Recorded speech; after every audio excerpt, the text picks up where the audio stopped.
Hello friends, इडूनामा में आपका स्वागत है। आज की इस वीडियो में हम एडिटोरिया करंट अफेयर्स वार्ष की 2024 के chapter number 5 news at the rate 365 यानी कि संपूर्ण एक वर्ष के समसामयिकी महत्वपूर्ण घटनाक्रम का विशेष वर्णन देखेंगे। और इसमें बहुत सारे जो साल भर के करंट अफेयर्स है उसके टॉपिक वाइज दिया गया है, जैसे कि राम मंदिर, भारत रत्न, लाल कृष्ण आडवाणी, इस तरीके से टॉपिक बनाकर दिया गया है, एक्सप्लेन किया गया है। तो शुरुआत करते हैं राम मंदिर से। राम मंदिर टाइमलाइन के अनुसार देखते हैं इसकी पृष्ठभूमि। 1528 में बाबर के अधीन मुगल कमांडर मीर बाकी द्वारा बाबरी मस्जिद का निर्माण कराया गया था। कब? 1528 ईस्वी में। 1859 में ब्रिटिशों ने इस स्थल को दो अलग अलग खंडों में विभाजित किया। मुसलमानों को अंदर प्रार्थना करने की अनुमति दी गई, जबकि हिंदुओं को बाहरी प्रांगण में पूजा करने की अनुमति दी गई थी। 1862 से 1863 के बीच अलेक्जेंडर कनिंघम ने सर्वप्रथम अयोध्या का सर्वेक्षण किया था। अलेक्जेंडर कनिंघम ने सर्वप्रथम अयोध्या का सर्वेक्षण किया था। 1949 फिर सरकार ने इसे विवादित संपत्ति घोषित कर दिया था 1949 में। 1976-77 में बीबी लाल के नेतृत्व में सर्वप्रथम खुदाई किया गया। 1984 में विश्व हिंदू परिषद VHP के तहत हिंदू मंदिर समिति का गठन किया गया 1984 में। 1990 में भाजपा ने भारतीय जनता पार्टी ने मंदिर निर्माण के लिए देशव्यापी अभियान शुरू किया था 1990 में। और 6 दिसंबर 1992 को भीड़ द्वारा मस्जिद को गिरा दिया गया और हिंदू मुस्लिम के दंगे भड़क उठे थे 6 दिसंबर 1992 को। 16 दिसंबर 1992 को केंद्र सरकार ने घटना की जांच के लिए कौन सा आयोग गठन किया? लिब्राहन आयोग का गठन किया था, लिब्राहन आयोग। 2010 में इलाहाबाद हाईकोर्ट की 3 न्यायाधीशों की पीठ ने विवादित स्थल को हिंदुओं और मुसलमानों के बीच साझा करने को फैसला सुनाया था, जबकि 9 नवंबर 2019 को सुप्रीम कोर्ट ने फैसला दिया कि हिंदू मंदिर के निर्माण की देखरेख के लिए जमीन एक ट्रस्ट को सौंपी जाएगी और अयोध्या में ही जमीन का अलग टुकड़ा मुस्लिम समूहों को भी दिया जाएगा। यह 9 नवंबर 2019 को सुप्रीम कोर्ट का फैसला आया। श्री राम जन्मभूमि की तीर्थ क्षेत्र ट्रस्ट गठन किया गया, जिसके सचिव थे कौन? चंपत राय, और अध्यक्ष नृत्य गोपाल दास बनाए गए। यहाँ पे कुछ इंपॉर्टेंट नोट है जो देखना है। 5 जजों की बेंच द्वारा फैसला और उनके सदस्य निम्नलिखित कौन कौन दिए? तो CJI यानी कि चीफ जस्टिस ऑफ इंडिया उस समय थे रंजन गोगोई, अभी वर्तमान में राज्यसभा के सांसद हैं। Justice SA Bobde, DY Chandrachud जो अभी 50वें CJI भारत के हैं, अशोक भूषण और S अब्दुल नजीर। 5 अगस्त 2020 को प्रधानमंत्री ने मंदिर की आधारशिला रखी और 22 जनवरी 2024 को मंदिर का रामलला का प्रतिष्ठापन हुआ। श्री राम जन्मभूमि मंदिर की विशेषता देख लेते हैं, पूछा जा सकता है क्वेश्चन। ये देखिए, मंदिर पारंपरिक नागर शैली में, जो भी नॉर्थ जो इंडिया के टेम्पल बनते हैं वो नागर शैली में बनते हैं, और साउथ इंडिया के द्रविड़ शैली में, और जबकि वेस्टर्न इंडिया और सेंट्रल इंडिया के यह जो बेसार शैली में बनाए जाते हैं। वास्तुकार कौन है? चंद्रकांत B सोमपुरा ने अपने 2 बेटों निखिल सोमपुरा और आशीष सोमपुरा के साथ मिलकर इसे डिजाइन किया है, तो सोमपुरा याद रखें। लार्सन एंड टुब्रो यानी कि L&T कंपनी के द्वारा यह मंदिर बनाया गया है, L&T कंपनी के द्वारा। और इसमें प्रोजेक्ट मैनेजमेंट कंपनी कौन है? तो Tata consulting engineers limited, Tata consulting engineers limited project management company है, जबकि Larsen and Toubro L&T company के द्वारा यह बनाया गया है। यहाँ पे मंदिर में 5 मंडप है: नृत्य मंडप, रंग मंडप, सभा मंडप, प्रार्थना मंडप और कीर्तन मंडप है। मंदिर 3 मंजिला है और प्रत्येक मंजिल 20 फीट ऊंची है। इसमें कुल 392 खंभे और 44 दरवाजे दिए गए हैं। लंबाई इसकी 380 फीट है। पूर्व पश्चिम में 380 फीट लंबाई है और चौड़ाई कितनी है? 250 फीट, और ऊंचाई कितनी है? 161 फीट है इसकी ऊंचाई। इसे बनाने में लोहा और इस्पात का उपयोग नहीं किया गया है, ध्यान रखें। मुख्य गर्भगृह में भगवान श्री राम का 5 वर्ष का बाल रूप है, जिसे बालक रामलला नाम दिया गया है। परिसर के चारों कोनों पर सूर्यदेव, देवी भागवती, भगवान गणेश और भगवान शिव को समर्पित 4 मंदिर है। कौन कौन है? तो भगवान सूर्यदेव, भगवती, भगवान गणेश और भगवान शिव को समर्पित 4 मंदिर है। उत्तरी भुजा में मां अन्नपूर्णा का मंदिर है और दक्षिणी भुजा में हनुमान जी का मंदिर है। अन्य प्रस्तावित मंदिर महर्षि वाल्मीकि, महर्षि वशिष्ठ, महर्षि अगस्त्य, निषाद राज, माता सबरी, जटायु और देवी अहिल्या को समर्पित है। भगवान राम की 3 मूर्तियों का निर्माण अरुण योगीराज सत्यनारायण पांडे और गणेश भट्ट ने किया था। अरुण योगीराज द्वारा निर्मित 51 इंच की मूर्ति को प्राण प्रतिष्ठा के लिए चुना गया था। अब हम देखते हैं अगला टॉपिक है भारत रत्न लाल कृष्ण आडवाणी को दिया गया। हाल ही में प्रधानमंत्री मोदी ने श्री लाल कृष्ण आडवाणी को 50वें भारत रत्न सम्मान से सम्मानित करने की घोषणा किया। उनका जन्म 8 नवंबर 1927 को कराची में हुआ था। वर्ष 1942 में वे आरएसएस से जुड़े और वर्ष 1980 में स्थापित भाजपा के संस्थापक सदस्यों में से एक थे। 1960 में ऑर्गेनाइजर के साथ सहायक संस्करण के रूप में काम करना शुरू किया और वे नेत्रा उपनाम से एक नियमित सिनेमा कॉलम भी लिखते थे। कौन सा? नेत्रा। आपातकाल यानी कि इमरजेंसी के दौरान उन्हें बेंगलोर में गिरफ्तार कर लिया गया। उन्होंने 1979 में द पीपल बेट्रेड पुस्तक लिखी थी। पूछ सकता है क्वेश्चन कि द पीपल बेट्रेड पुस्तक किसने लिखी है? तो गोपाल कृष्ण गोखले के द्वारा, लाल कृष्ण आडवाणी के द्वारा लिखा गया है the people betrayed. The servants of people society लिखा है गोपाल कृष्ण गोखले। इनकी आत्मकथा किताब का नाम है माई कंट्री माई लाइफ। ये क्वेश्चन पूछा जा सकता है कि माई कंट्री माई लाइफ किसने लिखा है? तो लाल कृष्ण आडवाणी ने। उन्होंने राम मंदिर के लिए समर्थन पाने के लिए सोमनाथ से अयोध्या तक रथ यात्रा की शुरुआत की और यह यात्रा 25 सितंबर 1990 को शुरू हुई थी। इस यात्रा के दौरान वे 22 अक्टूबर 1990 की रात को समस्तीपुर बिहार में गिरफ्तार कर लिए गए। 6 दिसंबर 1992 को रथ यात्रा ने अयोध्या में प्रवेश किया, जिसके बाद बाबरी मस्जिद का विध्वंस हो गया था। उनके नेतृत्व में कुछ अन्य यात्राएं जैसे कि जनादेश यात्रा, भारत सुरक्षा यात्रा, स्वर्ण जयंती रथ यात्रा और भारत उदय यात्रा निकाली गई थी। लाल कृष्ण आडवाणी का राजनीतिक कैरियर भी देख लेते हैं, क्योंकि ऐसे क्वेश्चन है जो बीपीएससी पीटी में पूछे गए। रामविलास पासवान के कैरियर पे और शरद यादव के कैरियर पे पूछा गया क्वेश्चन है, तो इसको गहराई से देखते हैं। 1967 से 1970 तक दिल्ली महानगर परिषद के अध्यक्ष चुने गए थे। अप्रैल 1970 में जनसंघ सीट से राज्यसभा के लिए चुने गए और 1972 में भारतीय जनसंघ के अध्यक्ष और 1986 में भाजपा के अध्यक्ष बने थे। 1977 में जनता पार्टी सत्ता में आई और वह केंद्रीय सूचना और प्रसारण मंत्री बने और राज्यसभा में सदन के नेता भी चुने गए। 1989 में पहली बार नई दिल्ली सीट से 9वीं लोकसभा के लिए निर्वाचित हुए थे। वे 7 बार, कितनी बार? 7 बार लोकसभा के, 1 बार नई दिल्ली से और 6 बार गांधीनगर सीट से और 4 बार राज्यसभा के सदस्य बने थे। 2002 से 2004 तक भारत के 7वें उप प्रधानमंत्री के रूप में कार्य किया और 1998 से 2004 तक भारत के गृह मंत्री के रूप में कार्य किया। वह 2009 में भाजपा के प्रधानमंत्री पद के उम्मीदवार रहे थे। 2009 में। अब हम देखते हैं भारत रत्न कर्पूरी ठाकुर को मिला है।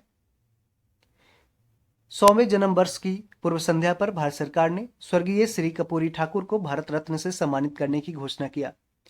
इनका जन्म 24 जनवरी 1924 को पितौंझिया गांव और अब कर्पूरी ग्राम उसे रखा गया है। यह समस्तीपुर में हुआ था इनका जन्म और 17 फरवरी 1988 को उनका निधन हुआ। जननायक के नाम से लोकप्रिय और सामाजिक न्याय के प्रबल समर्थक रहे थे। सोशलिस्ट पार्टी के उम्मीदवार के रूप में उन्होंने 1952 में ताजपुर विधानसभा से जीत हासिल की। कहां से? ताजपुर से। 2 बार बिहार के मुख्यमंत्री के रूप में कार्य किया। कितनी बार? तो 2 बार पूछ सकता है क्वेश्चन। 22 दिसंबर 1970 से 2 जून 1971 तक संयुक्त सोशलिस्ट पार्टी के साथ किया था और 24 जून 1977 से 21 अप्रैल 1979 तक जनता पार्टी सरकार से। 1977 में थोड़े समय के लिए वे सांसद भी बने थे। 5 मार्च 1967 से 28 जनवरी 1968 तक बिहार के शिक्षा मंत्री के रूप में भी कार्य किया और मैट्रिक परीक्षा में अंग्रेजी को अनिवार्य विषय के रूप में हटा दिया। उन्होंने 1970 में बिहार में पूर्ण शराबबंदी लागू किया था। कब? तो 1970 में।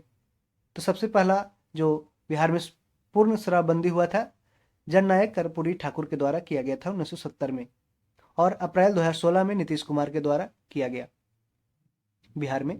कर्पूरी ठाकुर फार्मूला ने 1978 में 26% आरक्षण प्रदान किया, जिसमें ओबीसी को 12% हिस्सा मिला, जबकि ओबीसी के बीच आर्थिक रूप से पिछड़े वर्गों को यानी कि 8% ईबीसी को और महिलाओं को 3% और उच्च जाति के गरीबों को 3% हिस्सा मिला। भारत रत्न के बारे में जानकारी जानते हैं कि भारत का सर्वोच्च नागरिक पुरस्कार है जिसे 1954 में गठित किया गया। किसी विशेष वर्ष में वार्षिक पुरस्कारों की संख्या अधिकतम 3 तक सीमित है, लेकिन इस बार है जो इसको 2024 में 3 की जगह इस लिमिट को क्रॉस करते हुए बीजेपी सरकार ने 5 लोगों को है जो भारत रत्न पुरस्कार देने का फैसला किया है, जिसमें कर्पूरी ठाकुर, लालकृष्ण आडवाणी, एम.एस. स्वामीनाथन, पी.वी. नरसिम्हा राव और चौधरी चरण सिंह को देने का फैसला किया है। इस पे कांग्रेस ने भी आपत्ति जताई है। पुरस्कार में कोई आर्थिक अनुदान नहीं दिया जाता है, कोई भी आर्थिक योगदान नहीं दिया जाता है। मानव प्रयास के किसी भी क्षेत्र में असाधारण सेवा या उच्चतम स्तर के प्रदर्शन के लिए यह पुरस्कार दिया जाता है। 1954 में पहले प्राप्तकर्ता थे सी राजागोपालचारी, सर्वपल्ली राधाकृष्णन और सी.वी. रमन। कर्पूरी तो पहली बार 3 लोगों को दिया गया 1954 में, सी राजागोपालचारी, सर्वपल्ली राधाकृष्णन और सी.वी. रमन। कर्पूरी ठाकुर भारत रत्न पाने वाले 49वें व्यक्ति होंगे। कर्पूरी ठाकुर भारत रत्न पाने वाले 49वें व्यक्ति होंगे।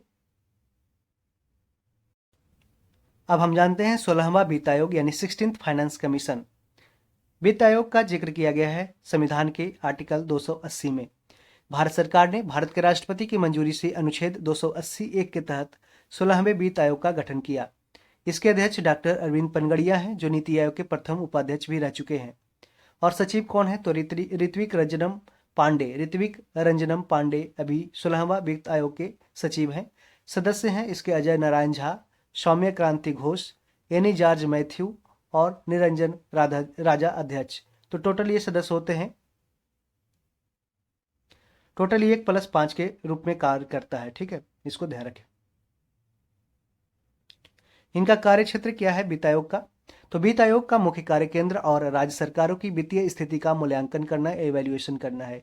इसके अतिरिक्त केंद्र और राज्य के बीच करों के बंटवारों की सिफारिश करना और राज्यों के बीच इन करों के वितरण को निर्धारित करने वाले सिद्धांत का निर्धारण करना है। भारत की संचित निधि यानी कंसोलिडेटेड फंड से राज्यों की सहायता अनुदान के नियंत्रण करने वाले सिद्धांतों की स्थापना करना है। और भी देखते हैं, आयोग आपदा प्रबंधन यानी कि डिजास्टर मैनेजमेंट के वित्त पोषण की वर्तमान व्यवस्था को भी समीक्षा करेगा और उस पर उचित सिफारिशें करेगा। 15वें वित्त आयोग के अध्यक्ष थे एन.के. सिंह, नंदकिशोर सिंह, और इनकी अवधि 2020-21 से लेकर 2025-26 तक थी।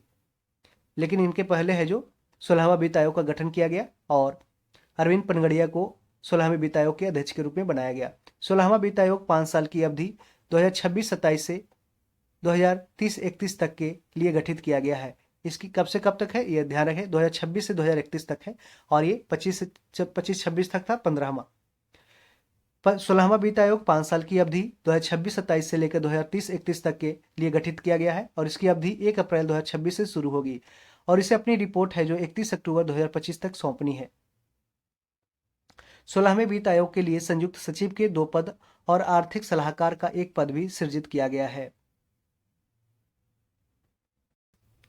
अब हम जानते हैं डिजिटल विज्ञापन नीति 2023। नोडल मंत्रालय कौन सा है? तो सूचना और प्रसारण मंत्रालय के द्वारा डिजिटल विज्ञापन नीति 2023 जारी किया गया। इस नीति का उद्देश्य है डिजिटल मीडिया क्षेत्र में अभियान चलाने के लिए केंद्रीय संचार ब्यूरो यानी कि सीबीसी को सक्षम और सशक्त बनाना है। इस नीति की विशेषताएं क्या है देखते हैं। सीबीसी सरकारी विज्ञापनों के लिए 5 प्रकार की संस्थाओं को सूचीबद्ध करेगा। ओवर द टॉप यानी कि OTT platform, digital audio platform, internet website और mobile application, social media platform, digital अभियानों के लिए मीडिया एजेंसियां। सीबीसी के साथ पैनल में शामिल होने के लिए वेबसाइटों और मोबाइल एप्लीकेशन को 4 श्रेणी में वर्गीकृत किया गया है। 20 मिलियन से अधिक अद्वितीय उपयोगकर्ता उसको A+ दिया जाएगा। 10 से 20 मिलियन के बीच अद्वितीय उपयोगकर्ता A और 5 से 10 मिलियन के बीच अद्वितीय उपयोगकर्ता को B सर्टिफिकेट, B ग्रेड, और 0.25 से 5 मिलियन के बीच अद्वितीय उपयोगकर्ता को C ग्रुप में रखा जाएगा। OTT over the top platform को 2 श्रेणी में बांटा गया है। 2.5 मिलियन से अधिक अद्वितीय उपयोगकर्ता को A ग्रेड में रखा गया और 0.5 से 2.5 मिलियन के बीच अद्वितीय उपयोगकर्ता को B ग्रेड में। यह नीति सीबीसी को एक विधिवत गठित समिति की मंजूरी के साथ डिजिटल क्षेत्र में नए और नव उन्मेषी संचार प्लेटफॉर्म पर शामिल होने का अधिकार भी देती है। पारदर्शिता और दक्षता सुनिश्चित करते हुए दर खोज यानी कि रेट डिस्कवरी के लिए प्रतिस्पर्धी बोली की शुरुआत की गई। खोजी की गई दरें 3 साल तक वैध रहेगी और सभी पात्र एजेंसियां पर लागू होगी। अब हम ज़्यादा डिप में नहीं जाएंगे, थोड़ा थोड़ा ऊपर के देखते हैं, जो ज़्यादा इंपॉर्टेंट रहेगा उसको डिस्कस करते जाएंगे, इस पे काफ़ी टाइम लग जाएगा। लीगो इंडिया प्रोजेक्ट, देखिए पहले याद रखिए लीगो का फुल फॉर्म क्या होता है, पूछ सकता है कि laser interferometer gravitation wave observatory. LIGO का फुल फॉर्म होता है, याद रखिए, laser interferometer gravitation wave observatory. Bharat world wide network के एक भाग के रूप में एक नियोजित उन्नत गुरुत्वाकर्षण तरंग विद्युशाला है, यानी कि ग्रेविटेशन से संबंधित है, इसको याद रखें। यह प्रोजेक्ट महाराष्ट्र के हिंगोली जिले में स्थित है। कहाँ पे है? महाराष्ट्र के हिंगोली में। इसका निर्माण परमाणु ऊर्जा विभाग तथा विज्ञान और प्रौद्योगिकी विभाग द्वारा राष्ट्रीय विज्ञान फाउंडेशन यूएसए के साथ एक समझौते ज्ञापन के तहत किया जाएगा। अत्यधिक संवेदनशील लीगो उपकरण द्वारा सैकड़ों लाखों प्रकाश वर्ष दूर की आकाशगंगाओं से गुरुत्वाकर्षण तरंगों का पता लगाया जा सकता है। गुरुत्वाकर्षण तरंगे अंतरिक्ष और समय के ताने बाने में तरंगे हैं जो प्रकाश की गति से यात्रा करती है। वे ब्लैक होल या न्यूट्रॉन, सितारों जैसी विशाल वस्तुओं की गति से निर्मित होते हैं जो कक्षा में या एक दूसरे से टकराने पर गुरुत्वाकर्षण तरंगे उत्पन्न करते हैं। गुरुत्वाकर्षण तरंगे बेहद कमजोर होती है और उनका पता लगाना मुश्किल होता है। तो याद रखें, पूछ सकता है, ग्रेविटेशनल वेव्स होते हैं जो बहुत ही बेहद कमजोर होते हैं। पूछ सकता है आपसे क्वेश्चन कि सापेक्षता सिद्धांत यानी थ्योरी ऑफ रिलेटिविटी किसने दिया था? तो आइंस्टीन ने दिया। आइंस्टीन के सामान्य सापेक्षता सिद्धांत द्वारा इसकी भविष्यवाणी की गई थी और 2015 में पहली बार देखी गई। लीगो भारत दुनिया का सबसे दक्षिणी गुरुत्वाकर्षण तरंग डिटेक्टर है। दुनिया का सबसे दक्षिणी गुरुत्वाकर्षण तरंग डिटेक्टर क्या है? तो लीगो भारत। प्रोजेक्ट लीजा और लीगो इंडिया मिलकर ब्लैक होल को मापेंगे। यह छठी गुरुत्वाकर्षण तरंग वेधशाला है और बाकी 5 निम्नलिखित कौन कौन है? लीगो हैनफोर्ड यूएसए में है, लीगो लिविंगस्टन ये भी यूएसए में है, यूरोपियन वर्गो ये इटली में है और जियो 600 जर्मनी में है और कागरा जापान में है। तो टोटल 5 है जो पहले था, अब छठा गुरुत्वाकर्षण तरंग है जो हिंगोली महाराष्ट्र में बनाया गया है। अभी हाल ही में चर्चा में रहा अविश्वास प्रस्ताव चर्चा में रहा। यह केवल सरकार के विश्वास को परखने के लिए लोकसभा में पेश किया जाने वाला प्रस्ताव है। हाल ही में मोदी सरकार के खिलाफ अविश्वास प्रस्ताव यानी कि नॉन कॉन्फिडेंस मोशन लाया गया, लेकिन यह प्रस्ताव लोकसभा में पास नहीं हो पाया। जानते हैं इसे केवल संपूर्ण मंत्रिपरिषद के विरुद्ध ही लाया जा सकता है। तो इसे सिर्फ एक सदस्य के लिए नहीं लाया जा सकता है, पूरे मंत्रिपरिषद के यानी कि काउंसिल ऑफ मिनिस्टर के खिलाफ लाया जा सकता है। यह प्रक्रिया लोकसभा के नियम 198 के तहत है जो निर्देशित की गई है। न्यूनतम 50 सदस्यों के प्रस्ताव का समर्थन इसमें जरूरी होता है। स्पीकर चर्चा के लिए तारीख की घोषणा करते हैं और यह प्रस्ताव स्वीकार होने के दिन से 10 दिनों के भीतर होना चाहिए। ठीक है, इससे जुड़े तथ्य देखते हैं। जवाहरलाल नेहरू सरकार के खिलाफ पहला अविश्वास प्रस्ताव 1963 में आचार्य जेबी कृपलानी द्वारा लाया गया था। सबसे ज्यादा 15 अविश्वास प्रस्ताव इंदिरा गांधी सरकार के खिलाफ लाए गए। अब तक 29 अविश्वास प्रस्ताव पेश किए गए हैं। अब तक टोटल 29 अविश्वास प्रस्ताव। देखते हैं 5 राज्यों में हुए विधानसभा चुनाव और उसका रिजल्ट क्या रहा। देखिए राजस्थान विधानसभा सीट कितना है राजस्थान में? तो टोटल 200 सीट है, जिसमें भारतीय जनता पार्टी ने बहुमत सीट हासिल की 115 सीट और भारतीय राष्ट्रीय कांग्रेस ने 70 सीट। तो बीजेपी के हो गए 115 सीट और इस कारण से बहुमत से सरकार बनाई। राजस्थान में 200 विधानसभा सीटें हैं, लेकिन एक उम्मीदवार की मृत्यु के कारण 199 सीटों पर चुनाव कराया गया। कांग्रेस ने 69 सीटें जीती, लेकिन बाद में शेष एक सीट जीत ली, जिससे कुल संख्या 70। और मुख्यमंत्री यहाँ के भजनलाल शर्मा बने और उप मुख्यमंत्री दिया कुमारी और प्रेमचंद बैरवा। उप मुख्यमंत्री कौन है? दिया कुमारी और प्रेमचंद बैरवा, और भजनलाल शर्मा है जो मुख्यमंत्री बने। अब जानते हैं मध्य प्रदेश के बारे में। मध्य प्रदेश में सीटों की संख्या है 230 विधानसभा सीट। भारतीय जनता पार्टी है जो 163 सीट जीतकर है जो बहुमत में रही। मुख्यमंत्री डॉक्टर मोहन यादव को बनाया गया और उप मुख्यमंत्री जगदीश देवड़ा और राजेंद्र शुक्ल बनाए गए। जगदीश देवड़ा और राजेंद्र शुक्ल उप मुख्यमंत्री बने। देखते हैं छत्तीसगढ़। छत्तीसगढ़ में विधानसभा सीटों की संख्या 90 है और इसमें भारतीय जनता पार्टी ने 54 सीट जीतकर बहुमत हासिल की और ये विष्णु देव साय मुख्यमंत्री बने और विजय शर्मा और अरुण साव है जो उप मुख्यमंत्री छत्तीसगढ़ के बने। तेलंगाना के देखते हैं इलेक्शन का रिजल्ट क्या हुआ। तेलंगाना में टोटल 119 विधानसभा सीट है, जिसमें भारतीय राष्ट्रीय कांग्रेस ने 64 सीट जीतकर बीजेपी को हराया। ये भारत राष्ट्र समिति 39 सीट लाया था, ये हार गया। और मुख्यमंत्री कौन रहा? तो रेवंत रेड्डी। मुख्यमंत्री बने रेवंत रेड्डी और भट्टी विक्रमार्क मल्लू उप मुख्यमंत्री बने तेलंगाना के। देखते हैं मिजोरम का विधानसभा सीट की संख्या कितनी है, तो 40 है। और जोरम पीपल्स मूवमेंट इसमें 27 सीट लाया, 27 सीट जीतकर बहुमत में रहा। मुख्यमंत्री इसके कौन बने? तो लाल दुहोमा मिजोरम के 6ठे मुख्यमंत्री बने। आगे देखते हैं रोबोटिक्स के लिए राष्ट्रीय रणनीति क्या बनने वाली है।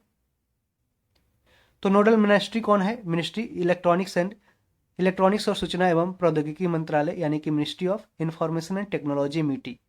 2030 तक भारत को वैश्विक रोबोटिक्स की लीडर बनाना है, यानी कि 2030 तक याद रखें भारत को वैश्विक ग्लोबल रोबोटिक्स लीडर बना देना है। इसकी विशेषता क्या है? तो रोबोटिक्स के लिए 4 मुख्य क्षेत्रों की पहचान करना है। विनिर्माण यानी मैन्युफैक्चरिंग, स्वास्थ्य सेवा, कृषि और राष्ट्रीय सुरक्षा। ये आपके मेंस में भी क्वेश्चन पूछ सकता है। राष्ट्रीय रोबोटिक्स मिशन वित्तीय और गैर राजकोषीय दोनों तरह से नवाचार का समर्थन करेगा। मूलभूत और व्यवहारिक अनुसंधान के लिए रोबोटिक्स में उत्कृष्टता केंद्र यानी कि एक्सेलेंस सेंटर का निर्माण किया जाएगा। अनुप्रयोग आधारित अनुसंधान में निजी क्षेत्र की भागीदारी की जाएगी। रोबोटिक्स प्रौद्योगिकी के उचित प्रशासन और विनियमन के लिए रोबोटिक्स इनोवेशन यूनिट के नेतृत्व में नियामक ढांचा स्थापित किया जाएगा। स्टार्टअप को सलाहकारी सहायता, उच्च शिक्षा संस्थानों में अनुसंधान क्षमता का उपयोग और रोबोटिक्स औद्योगिक क्षेत्र विकसित करना है इसका काम। घरेलू उत्पादन को प्रोत्साहन दिया जाएगा। रोबोटिक्स स्टार्टअप के लिए फंडिंग तंत्र के साथ साथ निर्यात को बढ़ावा दिया जाएगा। अब देखते हैं राष्ट्रीय deep tech startup policy. Deep tech उन्नत और अत्याधुनिक प्रौद्योगिकियों को संदर्भित करता है जो महत्वपूर्ण वैज्ञानिक और इंजीनियरिंग नवाचारों पर आधारित है, जैसे कि machine learning, artificial intelligence, AI. Deep tech startup के सामने आने वाली चुनौतियों का समाधान करने के लिए पारिस्थितिकी तंत्र को बढ़ाने के लिए निश्चित नीतिगत हस्तक्षेप प्रदान करना। 4 स्तंभों पर आधारित रहेगा इसका दृष्टिकोण।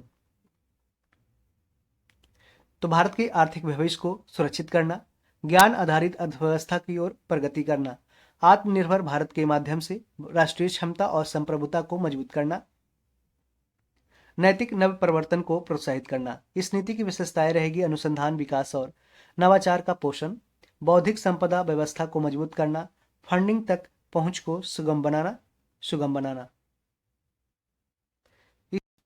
भारत मालदीव संबंध। मालदीव को 1965 में ब्रिटिश से आज़ादी मिली थी। किससे मिली थी? ब्रिटिश से। भारत मालदीव को सर्वप्रथम मान्यता देने वाले देशों में से एक था। भारत ने 1972 में सीडीए और 1980 में रेजिडेंट हाई कमिश्नर के पद पर अपना मिशन स्थापित किया था। मालदीव नवंबर 2004 में नई दिल्ली में पूर्ण रूप से उच्चायोग खोला था। हाल ही में राष्ट्रपति मोहम्मद मोइजू के नेतृत्व में मालदीव की नई सरकार बनी। उन्हें चीन समर्थक माना जाता है। हाल की घटनाएं देखते हैं कि मोइजू सरकार ने भारत से अपने सैन्य कर्मियों को 15 मार्च तक वापस बुलाने को कहा है। मोइजू सरकार के मंत्रियों द्वारा पीएम मोदी और भारत के खिलाफ गैर राजनयिक शब्दों का इस्तेमाल किया। आमतौर पर मालदीव के नवनिर्वाचित राष्ट्रपति अपने पहले विदेशी दौरे के रूप में भारत का दौरा करते हैं, लेकिन मोहम्मद मोइजू ने चीन का दौरा किया और व्यापक रणनीतिक सहकारी साझेदारी के संबंध में 20 समझौतों पर हस्ताक्षर भी किए। संबंधों का विश्लेषण देखते हैं कि मालदीव मिनी क्वाई से लगभग 70 समुद्री मील और भारत के पश्चिमी तट से 300 समुद्री मील की दूरी पे है। ऑपरेशन कैक्टस के तहत भारत ने 1988 में मालदीव में तख्ता पलट को रोका था। कब? 1988 में हुआ था, याद रखें। 1988 में ऑपरेशन कैक्टस हुआ था जो मालदीव में तख्ता पलट होने से रोका था। ऑपरेशन नीर का संबंध किससे है? तो ये मालदीव से है। ऑपरेशन नीर के तहत भारत ने 2014 में माले जल संकट के दौरान मालदीव को सहायता प्रदान किया था। नीर है जो वहाँ पे जो जल संकट बने, यहाँ पे नीर पानी भिजवाया था, स्वच्छ जल। 2004 की सुनामी के दौरान भारत ने मालदीव को सहायता प्रदान किया। भारत ने ग्रेटर माले कनेक्टिविटी प्रोजेक्ट के निर्माण के लिए $500 मिलियन की बुनियादी ढांचा परियोजना पर हस्ताक्षर किया है। भारत मालदीव द्विपक्षीय व्यापार $300 मिलियन से अधिक का है। तो भारत मालदीव जो बायलैटरल ट्रेड है वह $300 मिलियन से अधिक का है। मालदीव में भारत से सबसे अधिक पर्यटक जाते हैं। और हाल ही में लक्षद्वीप का चर्चा में आने से मालदीव में भारत से जाने वाले पर्यटक की संख्या कम दिखी इस बार। विशेष राज्य श्रेणी का दर्जा। बिहार की मांग के बाद विशेष राज्य का दर्जा एक बार फिर चर्चा में है। एससीएस यानी कि स्पेशल स्टेटस को 1969 में 5वें वित्त आयोग की सिफारिश पर पेश किया गया था। कौन सा आयोग? 5वां वित्त आयोग। यह राज्यों के विकास में सहायता के लिए केंद्र सरकार राष्ट्रीय विकास परिषद द्वारा दिया गया एक वर्गीकरण है, यानी कि नेशनल डेवलपमेंट काउंसिल के द्वारा यह है जो स्पेशल स्टेटस का दर्जा है जो चर्चा सबसे पहले स्टार्ट किया गया था। जानते हैं स्पेशल कैटेगरी स्टेटस के लिए मानदंड क्या होता है? तो पहाड़ी और कठिन इलाका, कम से कम जनसंख्या घनत्व या जनजातीय आबादी का बड़ा हिस्सा होना चाहिए, अंतर्राष्ट्रीय सीमाओं के समीप रणनीतिक स्थान, आर्थिक एवं ढांचागत पिछड़ापन, राज्य के वित्त की गैर व्यवहार्य प्रकृति। उपरोक्त मानदंड गाडगिल फार्मूला पर आधारित है। किसके फार्मूला पे? तो गाडगिल फार्मूला पे।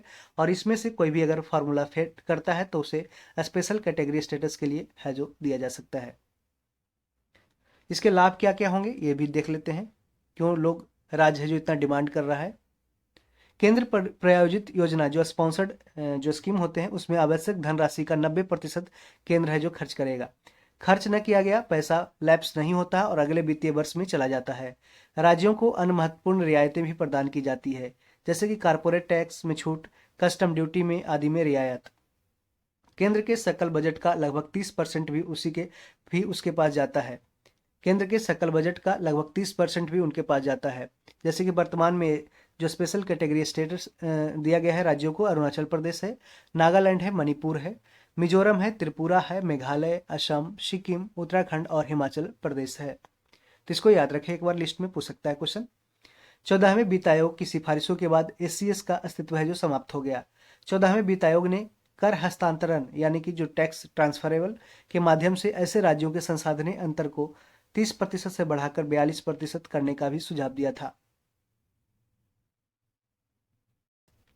भारत में अपराध रिपोर्ट 2022। यह रिपोर्ट किसके द्वारा? तो एनसीआरबी राष्ट्रीय अपराध record bureau, national crime record bureau द्वारा 2022 के लिए भारत में अपराध पर जारी की गई है। रिपोर्ट की मुख्य बातें देखते हैं। 2022 में कुल 58.24 लाख संज्ञेय अपराध दर्ज किए गए, जिसमें 35.61 लाख भारतीय दंड संहिता यानी आईपीसी अपराध और 22 लाख विशेष और स्थानीय कानून अपराध शामिल है। 2021 की तुलना में मामलों की पंजीकरण में 4.5% की गिरावट देखी गई। प्रति लाख जनसंख्या पर अपराध दर 2021 में 445.9 से घटकर 2022 में 422.2 हो गई, यानी कि घटा है। हत्या के कुल इतना कुछ ध्यान नहीं रखना है, ठीक है। आगे बढ़ते हैं, देख लेते हैं दिल्ली देश में, इसको देख लेते हैं। दिल्ली देश में महिलाओं के खिलाफ अपराध दर में शीर्ष पर है, जबकि उत्तर प्रदेश महिलाओं के खिलाफ अपराधों की संख्या में सबसे आगे है, ठीक है। देखिए दिल्ली देश में महिलाओं के खिलाफ अपराध दर में शीर्ष पर है, जबकि उत्तर प्रदेश महिलाओं के खिलाफ अपराधों की संख्या में सबसे आगे है। इस परसेंटेज में कौन है?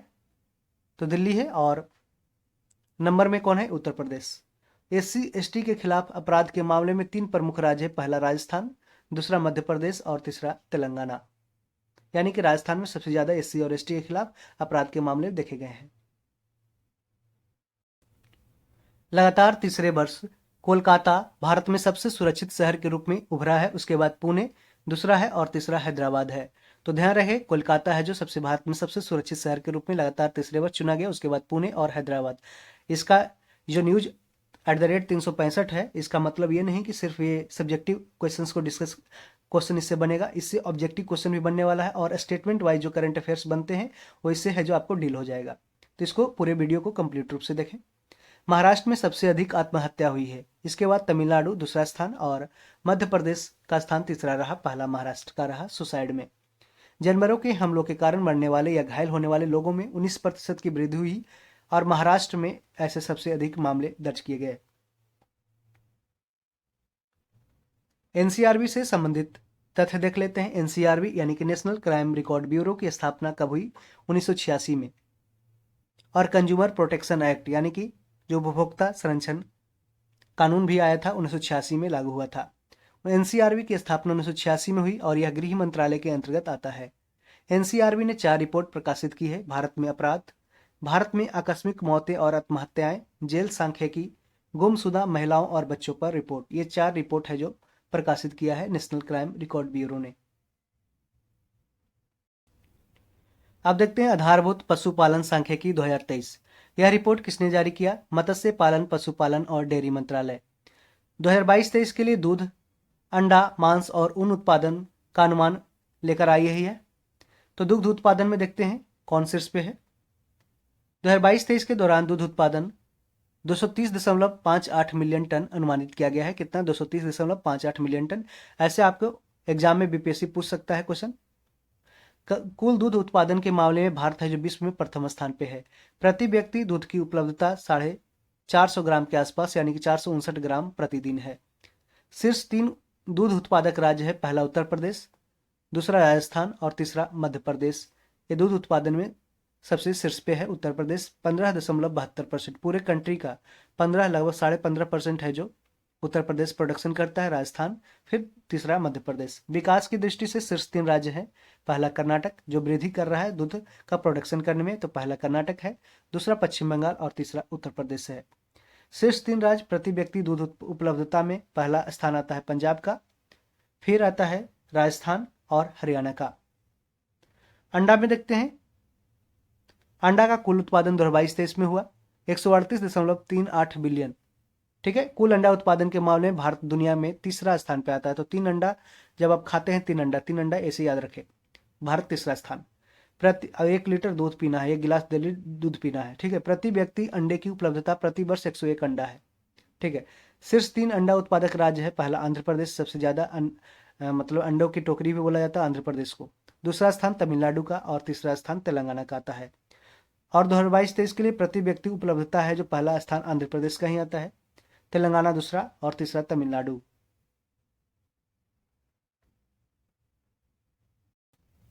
मांस उत्पादन में देखते हैं कि 2022-23 के दौरान देश में कुल मांस उत्पादन 9.77 मिलियन टन रहा। कुल मांस उत्पादन के मामले में भारत है जो विश्व में कितना स्थान पे है? तो 8वें स्थान पे है। 8वें स्थान पे।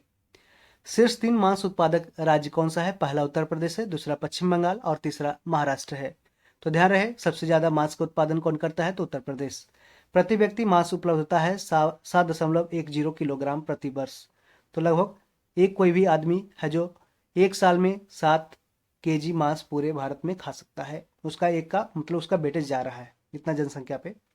ऊन उत्पादन में देखते हैं तो 2022-23 में देश में कुल ऊन उत्पादन 33.61 मिलियन किलोग्राम रहा। ठीक है। शीर्ष 3 ऊन उत्पादक राज्य और केंद्र शासित प्रदेश इसमें कौन आता है? तो पहला राजस्थान आता है, दूसरा जम्मू कश्मीर और तीसरा गुजरात। ध्यान रहे पहला ऊन उत्पादन में कौन है? राजस्थान है। आगे हम देखेंगे COP28।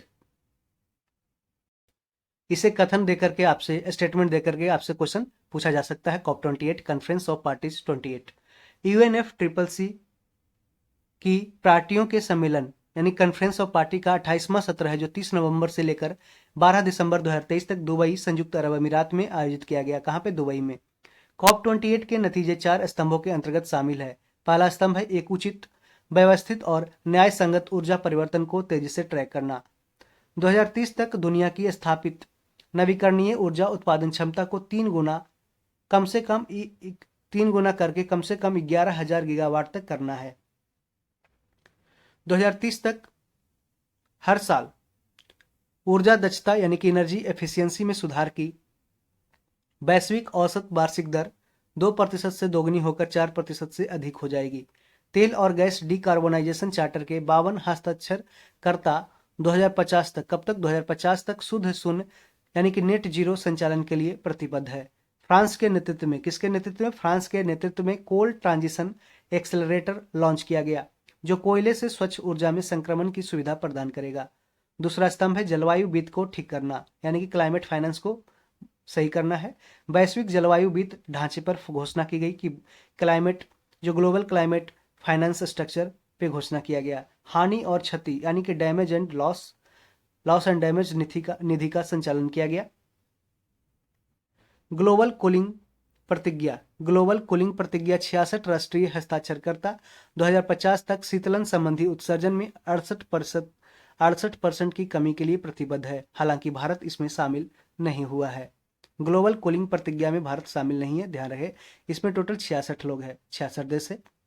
और 2050 तक है जो 68% शीतलन संबंधी उत्सर्जन को कम करना है। तीसरा स्तंभ है लोगों, जीवन और आजीविका पर ध्यान केंद्रित करना। शर्म अल शेख जहां पे COP27 हुआ था, ठीक है। शर्म अल शेख अनुकूलन एजेंडा की पहली कार्यान्वयन रिपोर्ट जारी की गई।